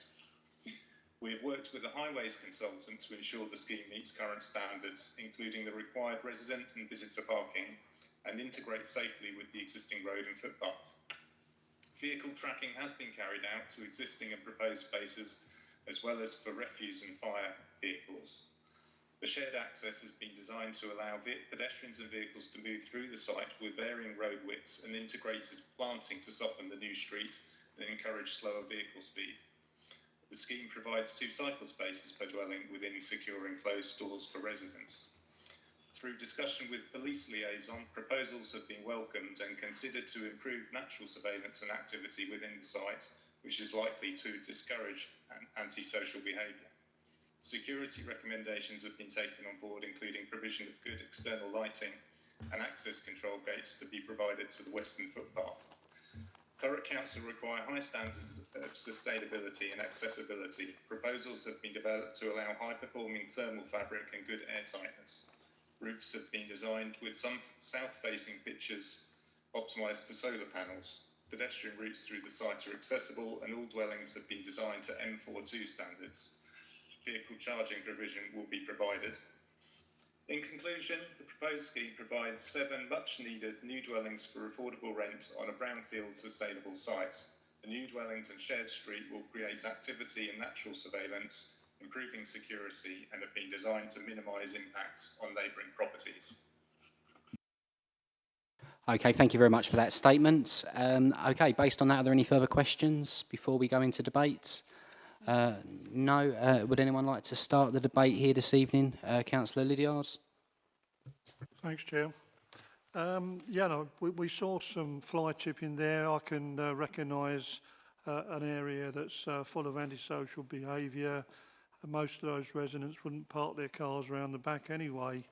I think it's great that we're utilising a brownfield site. Definitely a boost to our social housing. I actually like the design myself. I think it might increase the value of the area. Parking's not a problem. A lot of the properties in Vidrins Way have got their own parking at the front there. Yeah, so very much in favour of it. Okay, thank you. Any further comments before we head to the vote? Councillor Watson, then Councillor Arnold, then Councillor Piccolo. Thank you, Chair. ASB had always been an issue around there, and I think this is a prime area that housing can go in to stop some of that. And Councillor Lilliard's completely right. You've got a lovely picture of a mattress, so it's fly-tip city there as well. I really like the idea of we're back, like Thurrock is Thurrock Council is actually building, even though it's 7, and it's small things that count. So with that, I'm going to support this application, and I think it could do a lot of good in other areas of ASB and fly tipping and all that, as well as putting something back on to help those on our waiting list. Can I just ask that we keep communicating with the residents with the rear access, because that might end up being an issue at some point. Thank you. Okay, Councillor Arnold. Thank you. Councillor Watson. Thank you, Chair. I will be voting in favour. Obviously, I'm not a lover of the design of the places, but hey-ho. Yeah, it's clearly a really massively underutilised piece of ground, and and really I welcome that this can now be put to really good, solid use. And I'm also really pleased to see actually that there is no attempt to really squash too many on there. I think there's been other applications recently which, my own personal opinion, is that they were extremely overdeveloped, and I probably would hazard a guess that this site isn't really, it's probably of a comparable size. So yeah, do welcome it. It's much appreciated and welcome. Thank you. Excellent, thank you. And lastly, Councillor Piccolo. Thank you, Chair. Yeah, I'm of the same opinion as you, actually. I quite like the design. But I think it's sympathetic, because if I remember rightly from the pictures, where seen in conjunction with the other properties on the main road, you've got what looks like a normal pitch roof and whatever else. The, shall we say, the modern approach to the rear is there, and I think it looks quite attractive, but it overcomes the problem, so overlooking the properties at the back. So I think you've got the best of both worlds. Where it is seen in conjunction with the existing properties, it doesn't look that out of place, and the back of it actually makes it practical without impinging on the benefits of the gardens at the rear. Okay, thank you. I think that was everyone. All right then, so thank you everyone for your contributions there. We'll move on to the recommendation, recommendation 8.0, I found on page 131. That was recommendation for approval. Yep, I'll go for you. Actually, I'll go for you to propose, and Councillor Watson to second.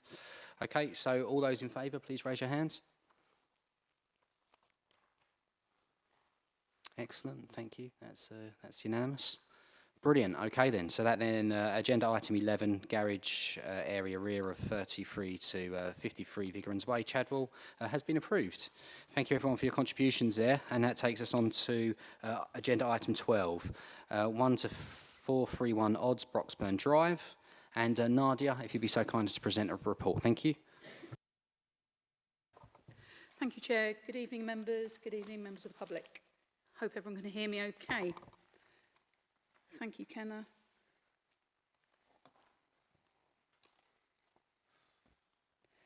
I'll just go down to the start of the presentation. So this is an application along Broxburn Drive in South Ockendon for 33 100% affordable homes or flats submitted by the council's housing team. These would remain within the council's ownership as 100% affordable units. So a little bit of site context. Broxburn Drive is in the location, the aerial image in front of you. It runs north-south through Ockendon and runs parallel to the C2C railway line to the immediate east. As you can see, it's a very long rectangular site with the primary area of development to the northern end there. So this is the layout of the site. As many of you will be aware, you've got the post-war 1950s three-storey flat blocks on the site predominantly, with the garage courts and parking spaces to the rear, and somewhat dated areas of hard and soft landscaping. There's the existing site plan showing the existing development a little more clearly. And the proposed plots in front of you, shown in blue, the application entails 6 blocks, 3 along the eastern boundary, the largest being block B1 there in the northeast corner, so the top left-hand corner of the image in front of you. That's a between 2 and 4 storey block. As members will be aware, the existing development on the site is predominantly 3-storey. Well, it's all 3-storey. However, the surrounding development pattern is very much 2-storey development. So block B1 would be 2, 3 to 4-storey. Blocks 5A and 5B would be 3-storey. And the infill blocks on the southern, well, the very bottom western end of the picture there would all be 2-storey. And in terms of the breakdown, the units would be, there'll be 33 flats, 20 of which would be two-bedroom, 11 would be 1-bedroom, and a couple would be 3-bed flats. This slide shows the overall separation distance between the blocks and the existing development pattern. And at the far eastern end, between blocks B5A and B5B, you'll see a new communal garden that's going to be created as a result of the development. The blocks along that eastern boundary would be constructed by removing the garage blocks along that fringe, on that northeastern fringe, as well as some of the parking there, as well as some general hard landscaping and small areas of grassed area to create that development. This shows the car parking strategy and layout. Overall, the 33 flats would be provided with a total of 54 parking spaces, so that equates to more than 1 space per unit, with an overall provision of 17 visitor parking spaces. As was earlier alluded to, when you have some council housing such as this, the level of car ownership can be found to be quite low. And in the transport statement submitted with the application, it was shown to be overall there to be a maximum ownership of around about 138 cars were ever found to be parked in the existing car parking provision of 207 spaces, I think it is. So it's pretty low overall. And the overall scheme would provide, as I say, an additional 54 spaces. So for context, the overall provision of spaces would be 171 for the resulting, 192 spaces, apologies, for the overall total number of flats, which would be 171. And there are no objections with respect to the level of parking provision on the site. The actual image in front of you in light blue shows the new parking to be provided, as well as some others that there's a couple of freehold and leasehold ones, and there's other provision of parking generally within the site where it's been resited or relocated to make way for the development. This is a master plan of the site, so it gives a greater indication as to the amount of new landscaping and amenity space proposed. One of the issues that's been found with the housing team as part of their pre-application engagement with the department and indeed through the design-led approach for this scheme is that there have been real concerns about the lack of natural surveillance that occurs in over parts of these blocks. And I think there's been a reluctance to use the parking at the rear because of antisocial behaviour and other antisocial issues around bin stores and so on. So this scheme specifically looks at overcoming those issues and concerns that residents have raised during the stakeholder engagement that's been carried out. So the design has very much been one where they've looked at improving the pedestrian walkways and accesses and the natural surveillance and overlooking that can occur from this scheme. There's a slide showing the general massing. So the image shows you, in front of you, shows the larger 2, 3 and 4-storey block in the top left-hand corner for block B1, closest to the railway line, and then the 2, 3-storey blocks that are B5 and B5A and B there, again on the eastern boundary, and the 3 infill blocks that on the corners there that are 2-storey in height. Some street scene elevations. The uppermost image is the view when viewed from the immediate east, so from the railway line. So you can see the larger block on your right and the smaller 2 blocks, the B5 blocks on your left. The middle image is from Broxburn Drive, looking at the existing development, and you can make out there the new development in the foreground and distance. And the bottom image is from within the site, looking eastwards at the new development there and the communal amenity space on the far right-hand side. Some general elevations of Block B1, showing how it connects to the existing development and steps away from those properties and increases in height. And again, from other perspectives. And some floor plans of that larger block and the general increase in landscaping and consideration of that sort of overlooking and surveillance that's been considered. Proposed first and second floor and the third and fourth floor for that largest block.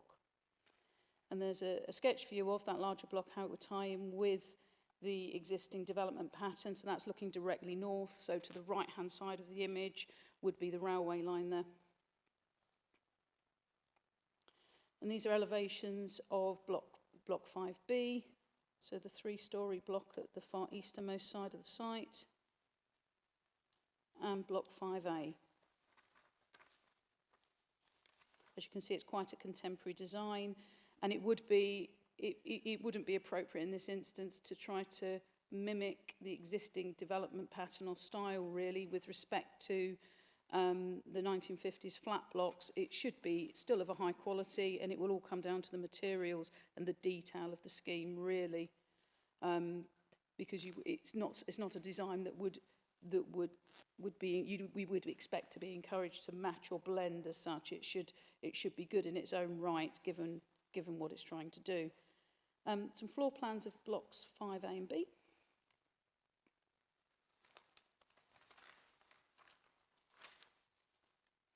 And again, a sketch view of block 5A. So that's actually looking northwards, with again the railway line on your right-hand side there, and part of the communal space that will be created, and some elevations of those blocks there.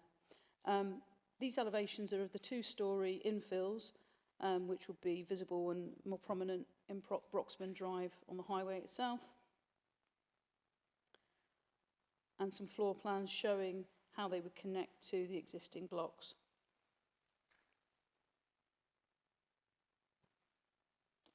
They're quite modest on the front there, and we've got some images as well of what they could look like on site in that context. So you'll see in some photos later how they look quite striking and different in comparison to the sort of somewhat dated hard landscaping walls that almost prevent use really by residents and pedestrians in that area. So there's some of the a layout of the proposed landscaping for the site. So that's in the far eastern corner there, or far eastern side of the site, would be the communal amenity space, where there's proposed to be natural play equipment and fixtures that would encourage people to sit and use those areas rather than avoid them or just, walk across them. They want people to access them. And some images of that general site-wide landscaping proposed to give you a flavour of what's considered. And some images of the materials that the housing department are looking to use, really, to show the contemporary modern architectural style it's going for. And some views along Broxburn Drive. So in the left-hand image would be the two existing blocks, and between which would be the infill. And looking further along block Broxburn, on the right-hand image, it would be where block B4 would be. And this is central within the main development part of the site from Broxburn, looking straight ahead, and for block B would be on the right-hand image there, the 2-storey infill linking the existing development. And some images from the main highway to give you some wider context if you're not as familiar. And some images from within the site as well. So in the right-hand image, that's looking directly north with the railway line on your right. That shows the broad location of where the largest block B1 would be. And the garage courts there. And you see the pretty low level of parking that you generally see in that part of the estate. And I did notice that several times I visited the site. It was never really busy, to be fair.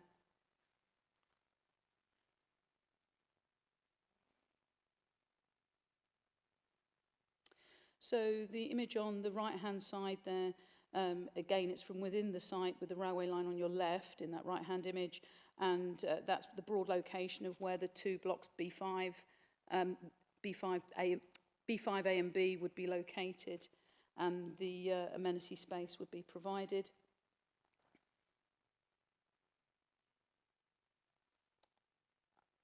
And some further views from within the site. Thus, the clouds do look a bit ominous there, but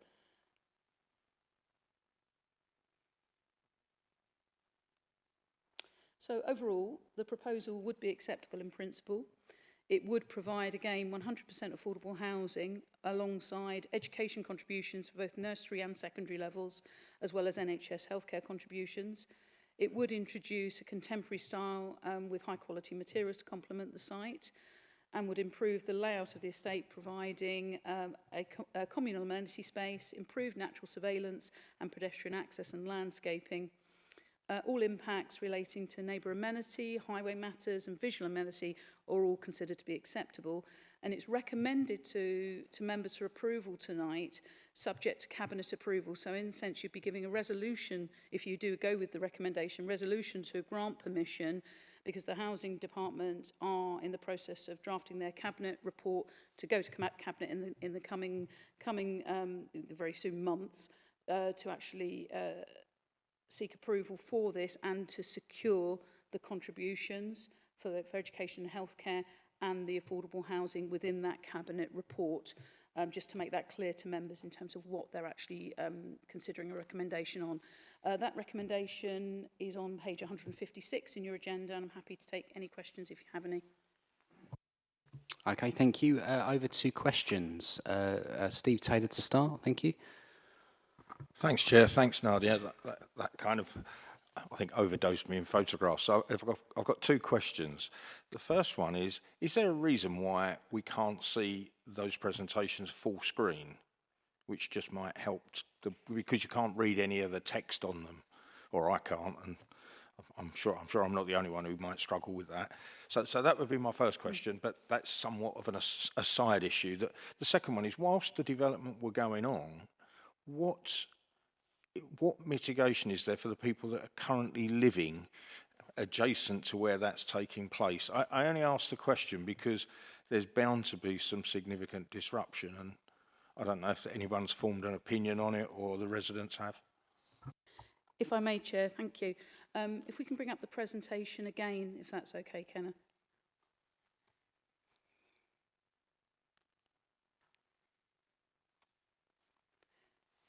I understand exactly your point, Steve, regarding the images of the plans, and I'm assuming you're...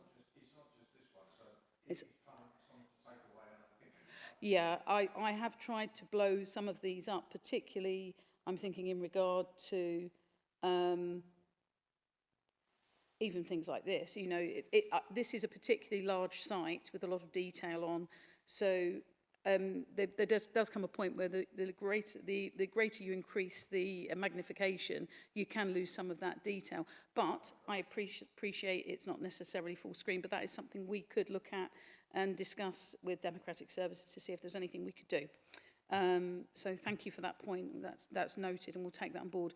With regards to the amenity impacts upon neighbours during the period of construction, as I mentioned earlier, there's been a lot of stakeholder engagement with the residents on the estate, and also during the pre-application inquiry for this scheme, and during the course of the planning application and discussion with our housing team. We want to ensure, obviously, there would be an appropriate construction management plan condition included anyway. Environmental health have insisted upon that. The housing department is fully on board with that, and you know the last thing they want to do is actually cause distress for the residents there, and that is something that we are being careful and mindful of during the consideration and discharge of any of the planning conditions.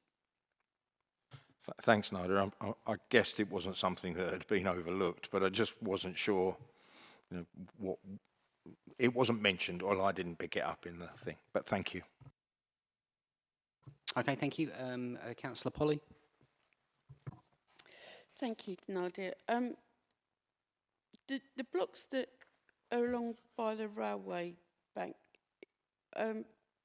obviously there's noise element coming from the railway tracks. Are we taking measures to try and make those flats more soundproof? If I may, Chair, thank you. Yes, the actual development proposes a much higher level of insulation, noise insulation, than would be expected, and that's come through the course of the pre-application engagement and the design process. So with this scheme, the proposal is to go above and beyond the minimum requirements. So, yeah, absolutely. Okay, thank you. Councillor Watson. Thank you. Thanks, Nadia, for the presentation. It's just something personal, really, that I wanted to ask you. It feels like Airsdale Road development is coming into Broxbourne. It's very it's not very sympathetic to what is actually there. Is there, and I get where I'm now going to say is what Councillor Maney and Councillor Arnold said on the last one. Why haven't we got roofs? Why haven't we got something that is sort of like in between that's a bit more sympathetic? Because if you look at one of them, especially the one that you have the two blocks and then you bit in the middle that's joint, it looks like something you've just Lego stuck in. It's just. Thank you, Chair. I was just trying to bring up the exact block. I think you mean block 1. This one here, is this the one? It's this one. Yeah.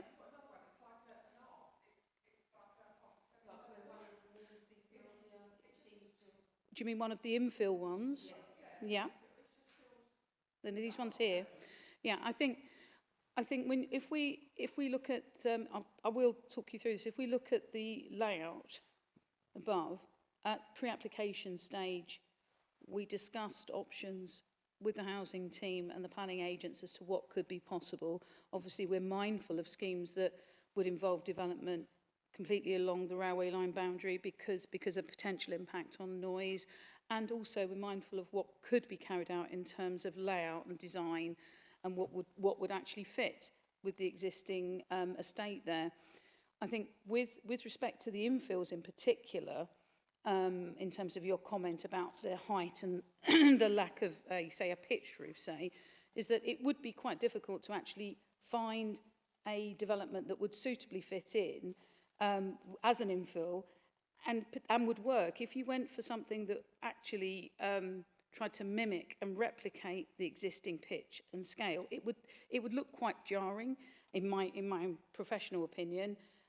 Because you'd end up with something where the materials don't quite look right. The roofs wouldn't actually tie in necessarily. It would involve greater impact upon the existing residents by virtue of altering the existing blocks. And it wouldn't, architecturally and from a planning perspective, it wouldn't be right to try to mimic a historic development or a past style today. So it would be appropriate to find something that would actually work well as a modern addition, because it is new development, it's not an extension to, and this was the approach taken with the guidance with our urban design team as well.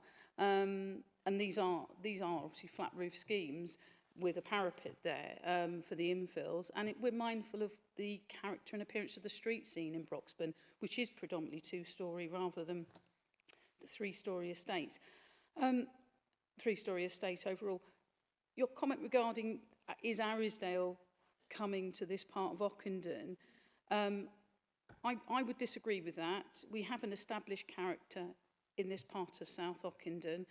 It doesn't, this estate doesn't lend itself to a complete modern architectural style overall, but where we are looking to provide affordable housing that is council owned, that fits in with the existing council housing, we would be likely to look at schemes like this, where we can provide, desperately needed housing that works well within the current context and setting. But I appreciate your comments. Okay. Can I say one thing about Arrowsdale? Yep, certainly. So Arrowsdale is a different animal. In that, the outline permission, because I was at the corporation at the time, it was up to 650. I know, rolling your eyes, I know. I always talk about the halcyon days of the corporation. I'll shut up. And so it was comprehensively redeveloped, albeit in phases, and it was subject to a design code. And the design code also included the Arrowsdale Avenue itself, and there were changes to the road layout and all the rest of it. So I don't think the comparison works, in my opinion. But design is subjective, right? If I was a planner or designer, I'd be sitting there. There's one. Secondly, it looks like the same because it's block shaped. It's just square blocked, and so is Averdale. I am not against affordable housing, not in the long shot at all. And I'm not saying I'm against this scheme. The thing is, I like the back bit. I like the new contemporary at the back. Mine was about the character just on the existing blocks, because they're 1950 blocks. Now we're put into 2023 design. And I wasn't sure whether it really works, to be honest with you. But you're the experts, not me. So it's just and that's what we're here to do, is to challenge what we feel, what we think at the time. So I totally get where you're going. The other thing as well is we're going to be taking out amenity greens. So the amount of amenity greens that we are potentially looking at taking out, is that replicated and back somewhere else on the community green? If I can, Chair, with respect to the comments about the impact upon the 1950s block, the two-storey infills are subordinate in their scale and appearance, so they're not trying to dominate or replicate. So I think because they are subordinate and of a lower scale, they shouldn't detract from that established character of that street scene.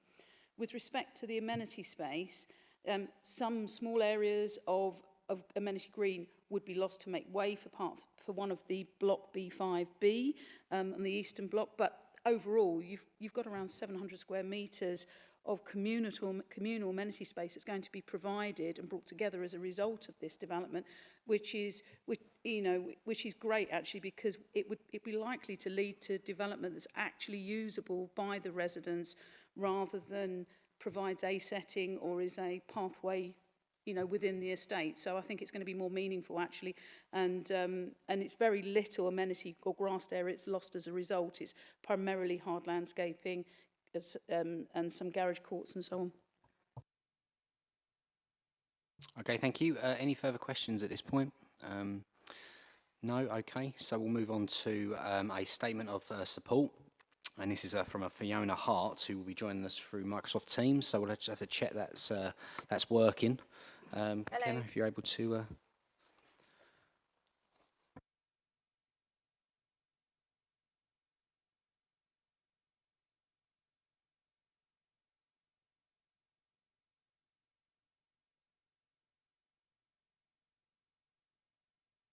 Okay, Fiona, can you hear us?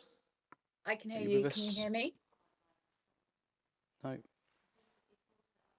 Can you hear me? Yeah. Okay. Well, look. Again, let's not overcomplicate it. We can. I can ask.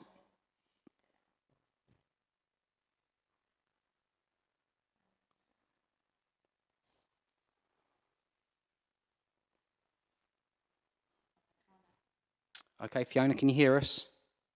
I can hear you. Can you hear me? No. Okay. All right. Look. Let's. It's not the end of the world. What we'll do is.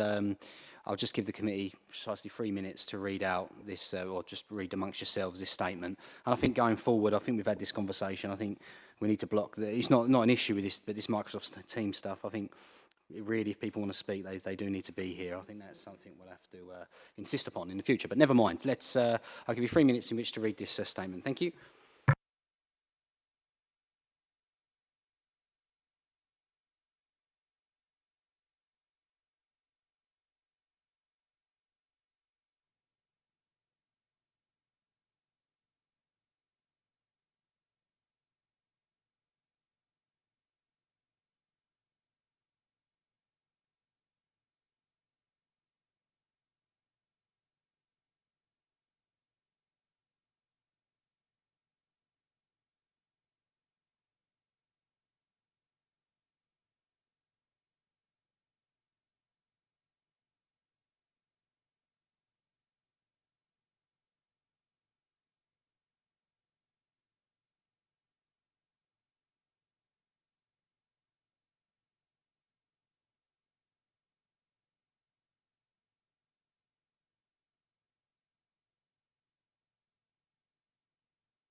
Okay, and if you could just finish off for us there, and we'll crack on. All right then. All right, thank you everyone. Thanks for reading those statements. Right, so based on the statements you've just read, are there any further questions? No? Okay, so then we'll move on to debate. Would anyone like to debate this item? Councillor Polly and Councillor Lydiard, thank you. Thank you very much, Chair. This happens to be in the ward that I represent in Bellis, and I have been quite involved with the residents on the engagement and consultation regarding this design. I'd like to take the opportunity to compliment our tenant engagement team that have done excellent work. They've had a gazebo, they've had a flask, and they've been there, and they've done consultations sort of evening, weekends, various times to access as many people as possible. Councillor Watson was concerned about loss of green amenity space on Broxburn Drive. It's not, although it's a similar development as most of Ockenden is because of the LDDC. We talked earlier about Greenbelt. I mean, predominantly most of Ockenden was built on what was farmland back in the day. Claiborne Gardens off of Cherwell Grave, they've got huge green access areas surrounding them. Broxburn isn't that. It is concrete jungle, the ineffective spaces, the walls that divide the blocks make things very difficult for residents to access it. As regards to parking at the back, I've never had one of the few areas where I get complaints about parking is Broxburn, and there has been a compound at the back of some units there for some considerable time on refurbishments that we've done elsewhere in the ward for scaffolding and that's never become contentious. I've never had any inquiries as to how long it's going to be there or that it was inconvenience anyone. So as people will say, design is subjective. I definitely know that the residents do like the design and have been very involved in their input. Some of the older properties there, we have, because of the style of building back in the day and the building materials that were used, we have issues with regard damp and those sort of problems, whereas I think the new buildings have got given quite a lot of attention to environmental issues, energy, carbon. So hopefully we're not rebuilding the same problems that we've now learned, 50 years down the line, 70 years down the line. I certainly know that from English heritage points of view, they do feel that if something's new, it should stand out. It shouldn't try to be blended into it. And I think again, I think we can only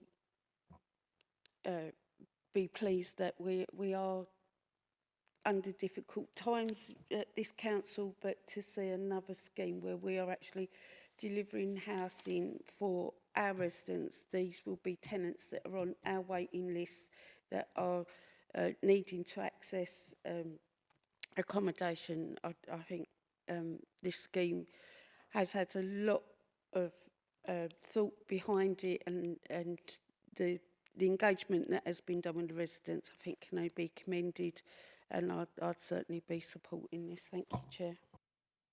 Okay, thank you very much. Councillor Lydiard. Thanks, Chair. Yeah, I mean, basically I was in Broxburn Drive on Saturday and it was a bit sort of dreary looking. I think this development is going to utilise an awful lot of dead green space. So it's new, it's modern. I think it's going to be a real benefit to the area. Okay, thank you. Councillor Piccolo. Thank you, Chair. No really major concerns. It's just that I looking at the pictures and the way it's, I'm a little bit concerned about the contrast between the new and the old, where they actually join together. I can possibly see the need for some distinction, but it just seemed that the picture, the paint palette that was used, it was really stark, and it actually looks like someone's coming along later and said, "Oh, let's bung a couple of hours, let's bung some flats in there." I think I'd like to see it blend in more, not necessarily exactly mimic what's there already, but to be less in your face so that it looks like it should be there rather than it was put there as an afterthought. That's only my views. Okay, thank you, Councillor Piccolo. Councillor Arnold. Thank you, Chair. Oh dear, I'm going to turn this around. I actually think the design of these is actually quite good, actually. I think it's quite sympathetic. I think it actually kind of softens the architecture around there as well, actually, and I just think it works. I think it works in my eyes. I think this is a really good news story. I mean, it is fantastic, and obviously we've heard that a lot of work has gone on behind the scenes, and that's really, really good. I can see really how this area is really crying out for this. You know, we've all walked around these areas. We all know that they're desperately in need of sort of regeneration and bringing up into the modern world. Now, I would like to say actually, I mean, back in the day, very, very late 70s, early 80s, I used to spend a lot of time in these areas. The crowd of guys that I used to knock around with at the time, we were always partying in these flats, and I've got to say that they weren't the most desirable areas. And it is really, really pleasing to see that areas such as this are really coming alive. And I think a scheme such as this will bring so much added good vibrancy to the area. I think it's been long overlooked, and I really, really welcome this scheme. I think it's going to be great for the residents. If we can get a lot more greenery around there, the amenity space will be improved. I think it's absolutely fantastic, a real win-win. So I'm very pleased. I will be supporting. Okay, thank you. I'll go to Councillor Watson next. Thank you. Thank you. Affordable homes is always a winner with me anyway. And the design, that's a personal choice. The actual design, I haven't got a problem with. I think it's a blending that at the front. It's not at the back. So I am welcomed this scheme. I think it is really long time coming. And I think we should have more affordable schemes along this route going forward as well for our local people. And so I will be supporting this going forward. And when can you start? Okay, thank you. I've got Councillor Hooper, then Councillor Maney. I love the design. I think it's a perfect scheme for the site, if I'm perfectly honest. I think it gives young people hope in terms of buying affordable property. I speak from personal experience. I've got a 22-year-old daughter looking to buy, and how hard that is at the moment. I think it's a great use of the land, and so I will be fully supporting this planning application. Okay, thank you. And Councillor Maney. Yeah, thank you, Chair. What they said, definitely, I like it. I know what Councillor Watson means about the back, but I can park that for now. And I do know what Councillor Piccolo refers to when he says it looks like it's just been added on. But I'm not really sure that can be overcome, to be honest. And I love the fact that the tree's being protected. It's a protected tree, it's staying there, and that's always good for me. But yeah, I like, I do think that we are crying out for things like that, where you've got that space that you can add on like that. I am concerned about the residents and the disruption, but listen, you can't make an omelette and all that. So yeah, I'll be supporting it. Thank you, Chair. Okay, thank you. And Councillor Hooper, you want to say another point? So I just want to really make clear, this is for local people, because so many schemes that are being developed, I think, are not for local people. They tend to be for people from London to come and live in Thurrock. And what I'm really concerned about is we're building homes for Thurrock people. Chair, to be absolutely clear, this is a Thurrock Council housing application for 100% affordable housing to be owned and managed by the council.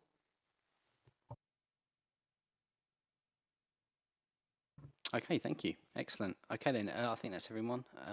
So there is a recommendation set out on page 156, recommendation 7.0. Slightly different. It is a recommendation to approve, but that is subject to a report going to cabinet. Is that who'd like to recommend? Councillor Polly. Then I'll go seconder, Councillor Watson. Okay. So all those in favour of the recommendation, please put your hand up. All right then. Okay, and that's unanimous across the committee. Okay, excellent. Thank you, everyone. That then takes us on to agenda item 13, which is London Gateway Logistics Park. And Councillor Polly, you'll kindly take this item for us. And yeah, thank you, everyone. And yeah, look forward to seeing you next month. Thank you.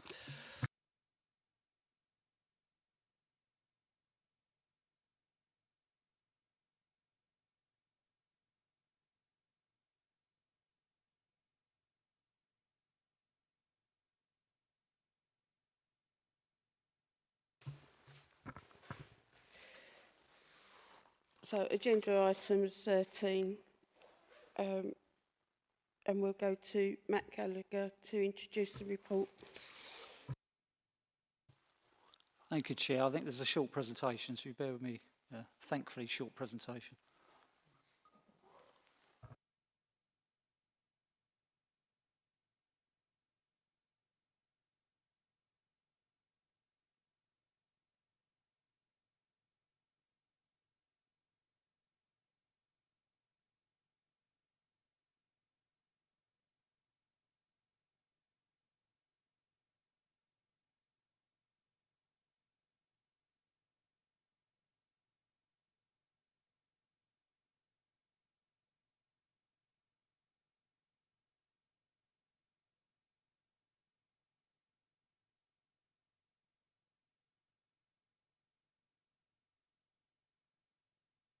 It would happen on my last planning committee, wouldn't it? Look, it's given up. Too late, I'm afraid.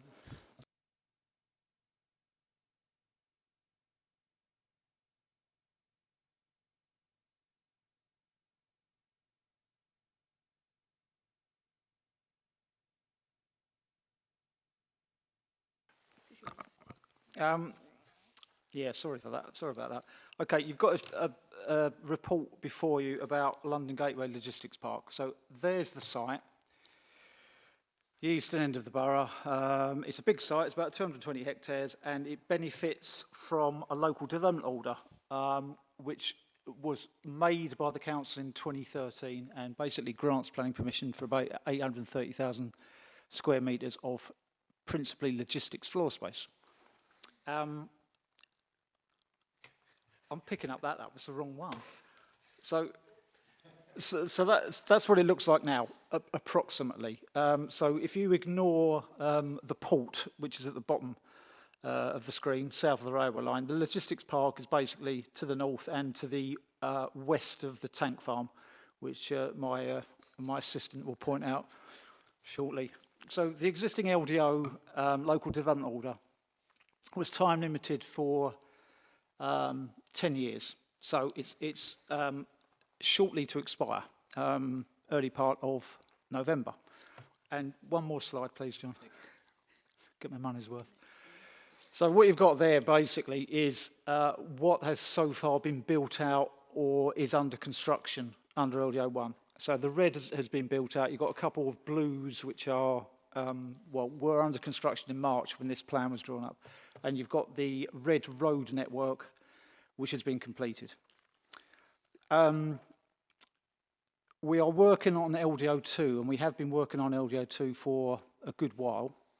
And the intention was, because we have brought reports before this committee a couple of times, the intention was to try and adopt and make LDO 2, which would be a full council, would have been a full council decision, before LDO 1 expires. That hasn't transpired. There's a lot of work to do to make a local development order, which is basically planning permission up front. So there's a lot of supporting work in terms of environmental impact assessment, habitat regs, actually producing the order, design code, code of construction practice, ecological mitigation, etc., etc. It's a beast. It's a beast of a job to do. The current timeline predicts that LDO2 will be made or will be presented before members to make it, if they so wish, spring, summer next year. So we have a gap. And London Gateway know this, and they're, you know, I can't say they're delighted, but they're trying to work with us. And at the same time, there are some commercial negotiations which are going on between London Gateway Logistics Park and potential commercial occupiers. And they could potentially deliver up to about 85,000 square metres, which is obviously a significant benefit and would lead to quite a lot of investment and jobs. So we've been working with London Gateway probably over the past couple of months or so to think of a way to plug the gap between LDO1 and LDO2. And we've looked at various options, you know, a standalone planning application, but that would be quite time consuming. We've even looked at whether or not the original outline planning permission for the site, which was a long time ago in 2007, could actually be sort of resurrected, and it can't. It's unsafe to do so in EIA terms because the studies are way out of date. So we've come across a solution. And you'll have to pardon the name. We've called it LDO 1.5 because it's in between LDO 1 and LDO 2, right? There's logic there somewhere. And what that would do, and it would have to be a stand-alone local development order. So it's subject to the same environmental requirements. It's subject to the same requirements about statutory consultation. It has to be robust and stand on its own 2 feet. But the idea would be it would be limited to a set amount of floor space, and it would, if we were to screen negatively under the IA regs, it could rely on some of the documentation, not all of the documentation, but some of the documentation which supports the existing LDO. So it could be a quicker fix, is basically what I'm saying. So that's the solution we're looking at. Things are changing quite rapidly because we're having quite constant conversations with London Gateway at the moment. They're sort of telling us where the conversations are with their potential occupiers. But at the moment, that's what we've got in front of you. It's potentially 2 occupiers with a total of up to 85,000 square metres. So we're looking to do, let's call it a mini LDO, but it's still, I want to emphasise the point, it would need to be legally robust, it would still need to stand on its own 2 feet, and ultimately it would need to be signed off and approved by councillors before we can make the order. But it's to plug the gap, and it's the easiest solution we can think of plugging that gap. So the recommendation you have before you, which is probably similar to recommendations we've put before you regarding LDO2, is basically to delegate authority to try and crack on with it to officers. And that would include a series of statutory steps, which would be EIA screening, which is something I've got to do a rate of knots, and statutory consultation and drafting up the documents. And all being well, the current timeline would be if we turn that all round, got through the statutory consultation, prepared the documents, did EIA screening, which would have to be negative, because if it was screened positively, i.e. it needs environmental impact assessment, that just sort of blows it out of the water. So it's predicated on certain things happening, but without prejudice to those things happening. The timeline, touch wood, would be the order could be made fairly early in the new year. So again, after LDO1 expires and before LDO2 comes in online, thereby the planning process is London Gateway or their potential occupier puts in what's called a prior notification for development. We see the plans, we check them for compliance with the order. If they're satisfactory, the benefit to London Gateway is they can build virtually straight away. And that's the whole benefit of a local development order. The work's up front. Once it's made, it's easy, yeah, you know, in planning terms. In the report, we've referred to, there's a floor space threshold, and I'm trying to keep this as simple as possible because I barely understand it, right? I've only done 16 years on London Gateway. There's a floor space threshold of 400,000 square metres occupation, whereby at that point a common user rail siding has to be provided to improve rail connectivity, etc., etc. Now, if LDO 1.5 were to be progressed and made, it would breach that threshold. Only just, but it would breach it. So what LDO 1 would need to do was take that on board and potentially just push the threshold slightly. However, as set out in the report, LDO 2, which would follow on, would need to properly address that threshold. So we're into potential 106 obligations about shunting between the park and the port. Throwing containers over the fence is the simple way of thinking about it, so that the rail sidings or the existing rail head is used, because there's an existing rail terminal within the port, and there is potential provision for a second rail terminal within the port. That's dependent partly, though, on capacity outside the port. So it's not necessarily capacity inside the port, because they have space for a second rail terminal. It's about what happens when those freight trains, bearing in mind Port of Tilbury put freight trains out, what happens when they start hitting the network further downstream, so which is something for Network Rail to resolve. So that we've had to refer to that in the report, because LDO 1 would need to just tweak the threshold, but LDO 2 would need to pick up that matter and resolve it finally. So it could mean there would be additional obligations within any potential 106 to require certain things to happen, like a formal shunting service between the park and the port, a second rail terminal, etc. So we're not forgetting about it. We'd have to refresh it at the time, but that threshold is there, and we do need to be recognise it. So that's the recommendation before, and I've probably talked too long anyway. But it's a mechanism for delivering floor space in the gap between LDO 1 expiring and LDO 2 coming on stream. Happy to take questions. Sorry, as Chair, because of the timelines, I just need to make the committee aware that we will, to continue this, we need to extend standing orders. Are the committee in agreement with that? Agreed? Thank you. Sorry, Matt. Councillor Watson. Thanks, Matt. Is there a timeline or life expectancy of LDO 1.5? Because if we're going to go LDO 1 into LDO 2 and you've got a gap, is there a life expectancy of LDO 1.5? Hold on. Also, if the timeline slips, what does that mean by the 1.5 LDO? And why have we got this gap? Why, we knew this was coming, so why have we, what's happened that we've now got this gap that we're now trying to plug in the middle? All right, you might have to fire some of those questions back at me, because there's quite a lot.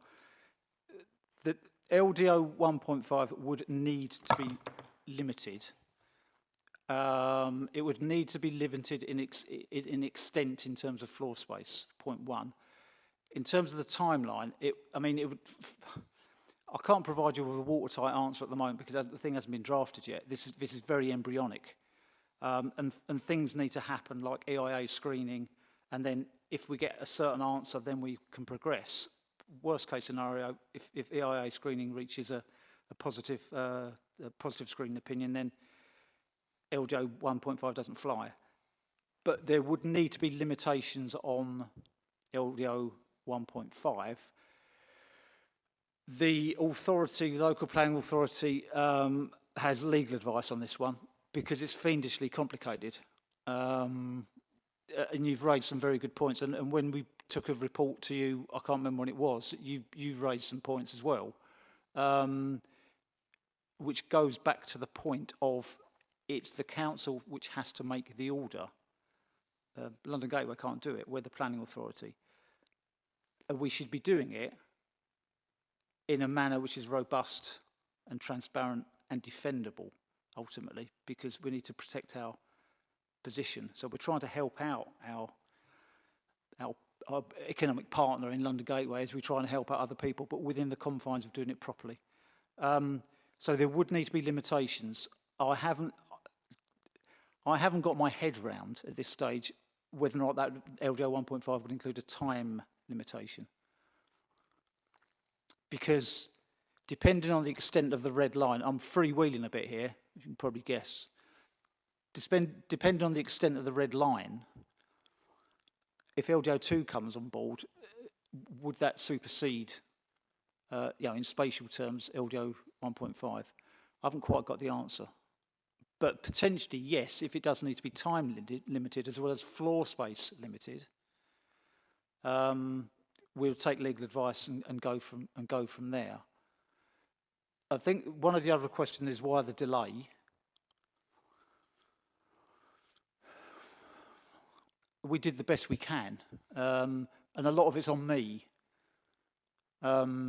And I'm not going to start straying into things about resources in the local plan authority because I think full council gave it a good go last week.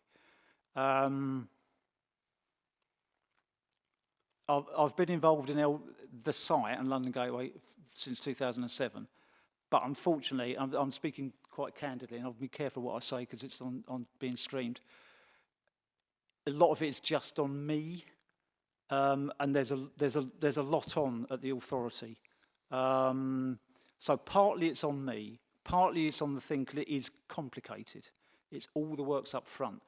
LGO 1.1, from the decision to make it, which was a joint decision between the corporation and the council, because they were both planning authorities at the time, that took about 2 years from a decision to do it to actually making it, because you have to consult a whole load of consultants because we haven't got the expertise or the capacity to do it.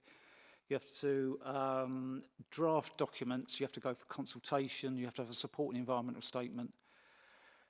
LGO 1, we had to redraft the documents after consultation, we had to go for a second consultation. The simple answer is, I didn't want to be in the position where I am now, because I was just in my last planning committee, telling you we have to do a little plug-in LDO, but that's where we are, and it's difficult. And there's no simpler way of doing it. It's probably one of the biggest LDOs in the country, I would have thought.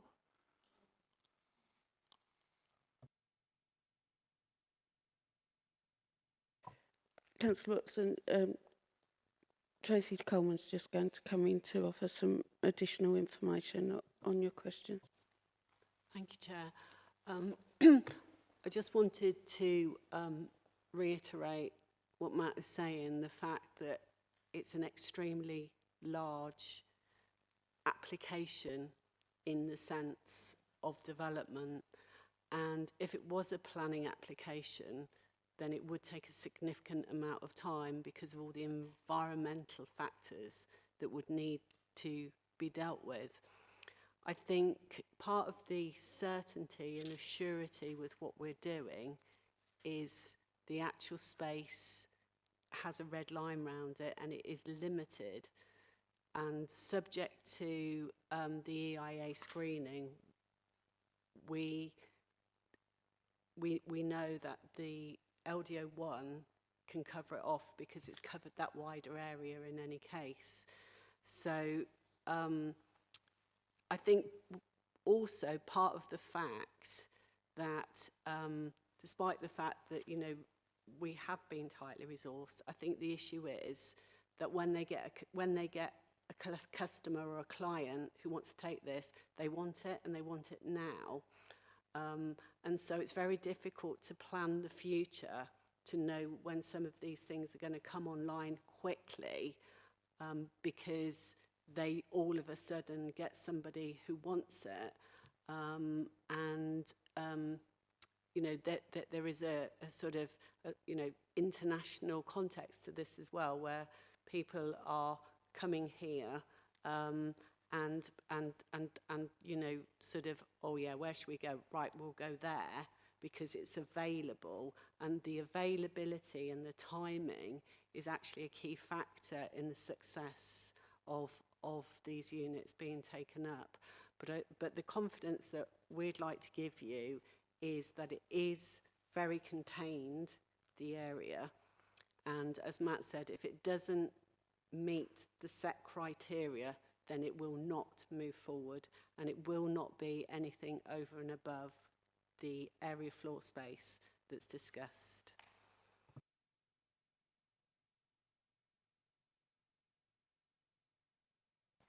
Thank you, Dave. Also assist Councillor on the matter of time limiting and controls on these orders. So, as we know from a first order, it can be time limited. That one was 10 years. You can impose time limits. You can impose other limits to achieve limitation on how these orders exist, how they interact with past and future orders, which will be something that has to be done in relation to the interaction with LDO1 anyway.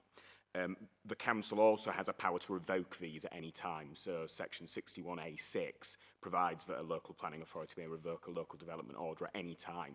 The Secretary of State also has power to do that.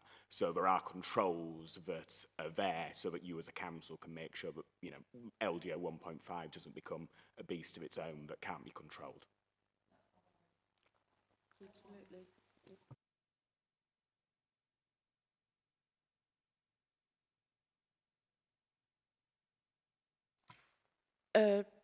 Steve Taylor. Thanks, Chair. You'll be pleased to know this one I think is a bit simpler, Matthew. On the diagram you had up, there was a key on it which told me what the red, yellow and blue was, but it didn't tell me what the grey or silver was. Is that stuff that's been planned but not built, or is it provisioned for potential future use? Yeah, Vice Chair. So, in essence, that's the master plan for the logistics park site, and the master plan isn't a fixed thing. It does change depending on occupier requirements. So it's the best guess at how development will come forward. So yeah, the silver or the grey is the consented floor space under LDO1, which has not been built out. So yeah, red is built as of March, so this is slightly out of date. So red is built and mainly occupied, I think. I think there's one they're kitting out at the moment, which is the one at the bottom right-hand side. Blue is under construction and will be approaching completion. In terms of red roads, they're completed with all the associated drainage infrastructure, swales, landscaping, you name it. It's all there. Utilities connections, and then the yellow roads are to be filled, yet to be completed. To serve the full extent of the plot. So the simple answer is, yeah, the grey is awaiting development. It's predicted development. Yep. So, and I don't want to go back into the LDO, whatever it is, but to actually successfully deliver that, assuming it didn't change, just for the sake of argument, you would need to have the next agreement anyway. Yeah. Yeah. So LDO1, which was made in November 2013, consented about 830,000 square metres, of which something over 300,000 has been built. So the red is something over 300,000, but it's market driven. So that's 10 years, and they've delivered about 15 buildings and about 300,000. It doesn't sound a lot, right? It's a huge amount of floor space. It's a huge amount of floor space. If you ever got to drive down there, and you can, the roads they're not adopted, but you can drive that. The scale of the buildings and the scale of the site is huge, and you never really get that from that image before you. In fact, I'm trying to organise a site visit for my colleagues to actually go down there, because if you stand at one end of the site and look towards the other end, you need binoculars. It's big. So LDO2, which was always the game to have LDO2, is to touch wood, depend on the market and all the rest of it, see the whole thing through to completion. And hopefully you wouldn't have needed an LDO3 to pick up what's left. We'll all be retired by then. Thanks, Matthew. That dealt with what I was kind of thinking about in my mind. Thank you. Have we got any more questions from the committee? Then I'll move to debate. Councillor Arnold. Thank you, Chair. With Chair's permission, it's really just a comment, maybe a long comment, but I feel it's maybe a necessary platform in which I can do that, so it keeps this topic in the public's eye and the council's eye as well. And I know it's not directly associated with this application, but I really do think we need to always keep one eye on the highways issues. I know this is not related to this this application. I am really fearful at the rate of development rate for these ports, etc., etc.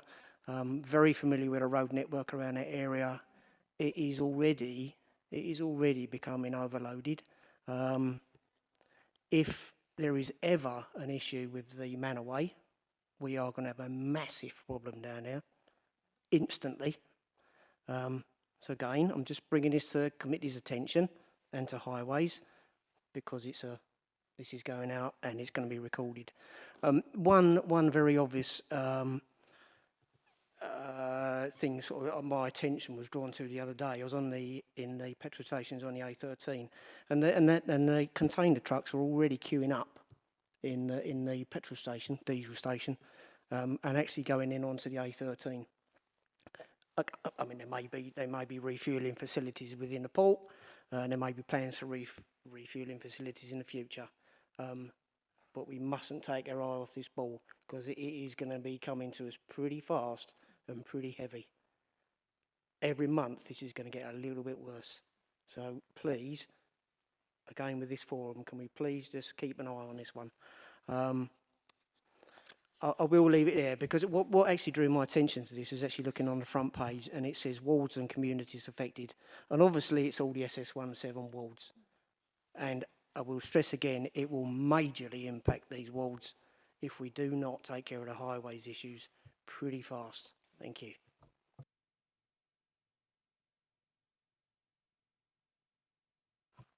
Councillor Watson.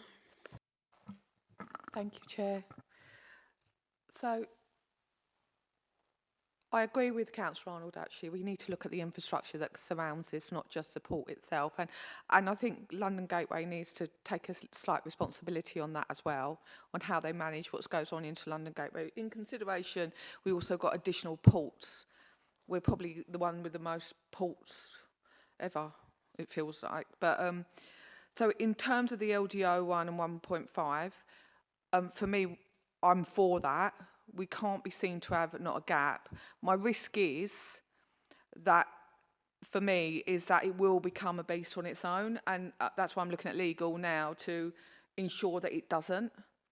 And otherwise, we're going to have a big issue coming there.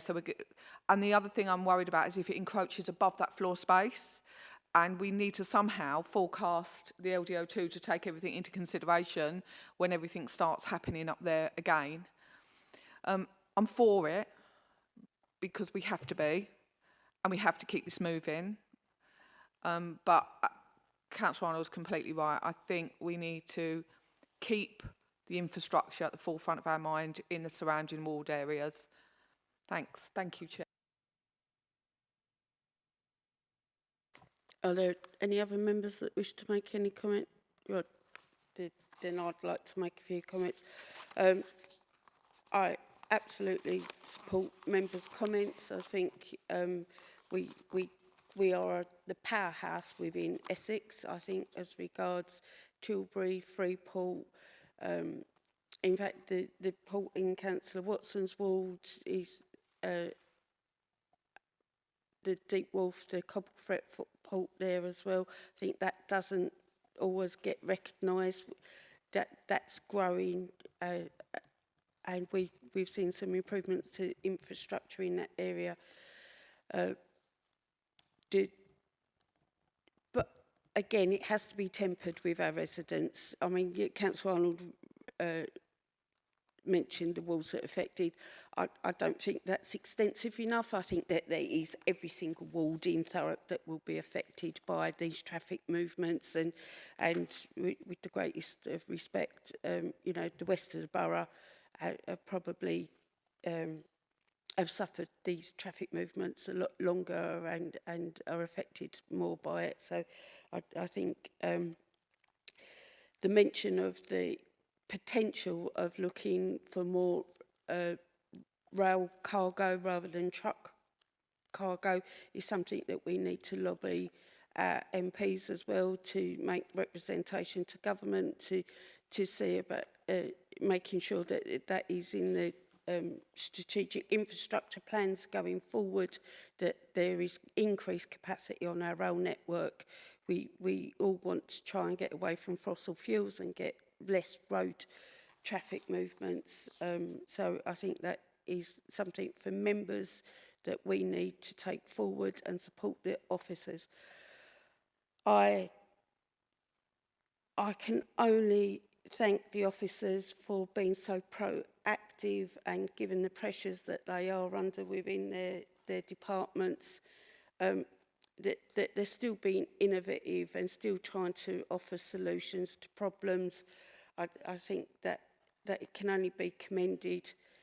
I do take some comfort that at this meeting we are just giving the officers the licence to go and work with this because of committee times will be in recess in December.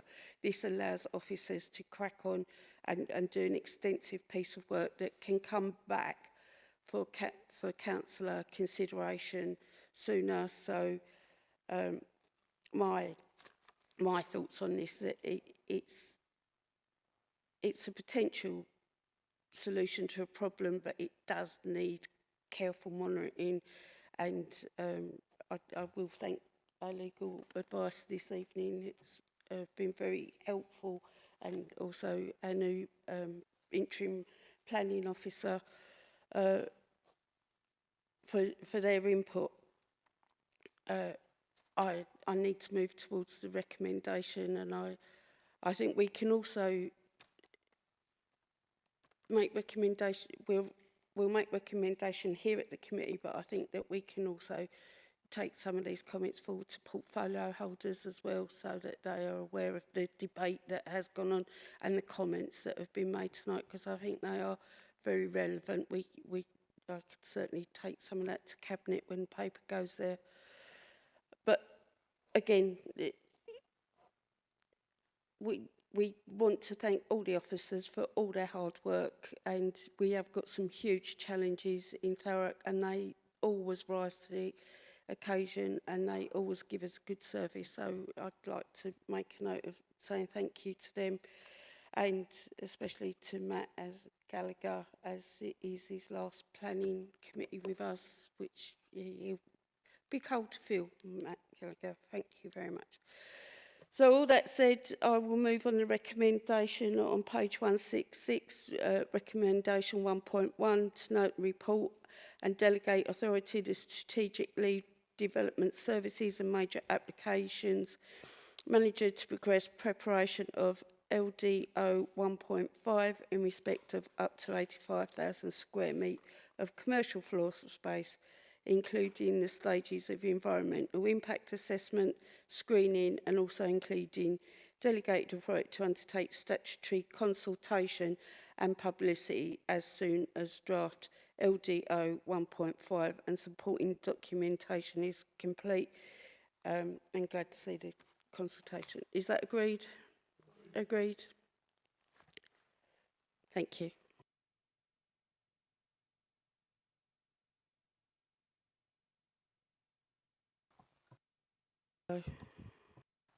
Sorry, were you just about to close the meeting? I'm sorry. Yeah, no, just I know you've already mentioned it, but I've been on the planning committee ever since becoming the councillor, and I'd just like to thank Matthew for his quite often extremely detailed reports and his even more detailed responses. But very much appreciate it, and I hope you do well wherever you move to. But thanks for your help up till now. Yep. Councillor Maney. Thank you, Chair. Yeah, Matthew, I've not had the pleasure of working with you for very long, but I have to say you are very thorough. You always respond to an email, even when we're told off and we shouldn't approach officers directly.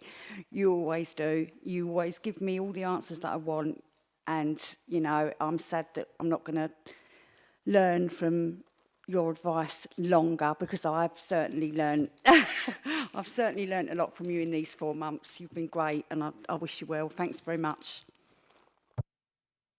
Councillor Watson. Don't do that, Matt. So, good luck. Go on your way. Enjoy yourself in Hertfordshire. You're going to be bored as anything, but you haven't got anything like you have here. You haven't got this planning committee that drives you insane, especially me, and you're going to wish you were back. But thank you for everything that you've done. Thank you for all the advice. Thank you for the challenges and putting up with me arguing with you constantly. Who's taken over from you so I can break them in easily? Thank you. Oh, thanks, Matt. Matt, would you like to reply? Yeah, thanks for all that. I accepted a position at Broxbourne, which is just in Hertfordshire. And it's a good offer, right? Because it's basically running DM and enforcement and support services. So it is a promotion. And thanks for those kind words. Thurrock's got a lot going on, as like Councillor Watson just said. And it's complicated. It's all complicated. There's nothing, even like a small resi scheme is complicated, and you do a difficult job trying to balance everything out. So it's always been challenging here, but I've gone to Broxbourne for a rest, right? Because the ports have just knocked the stuffing out of me, basically.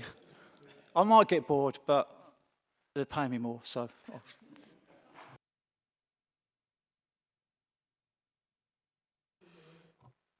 If the committee are happy, I'll call the meeting to an end.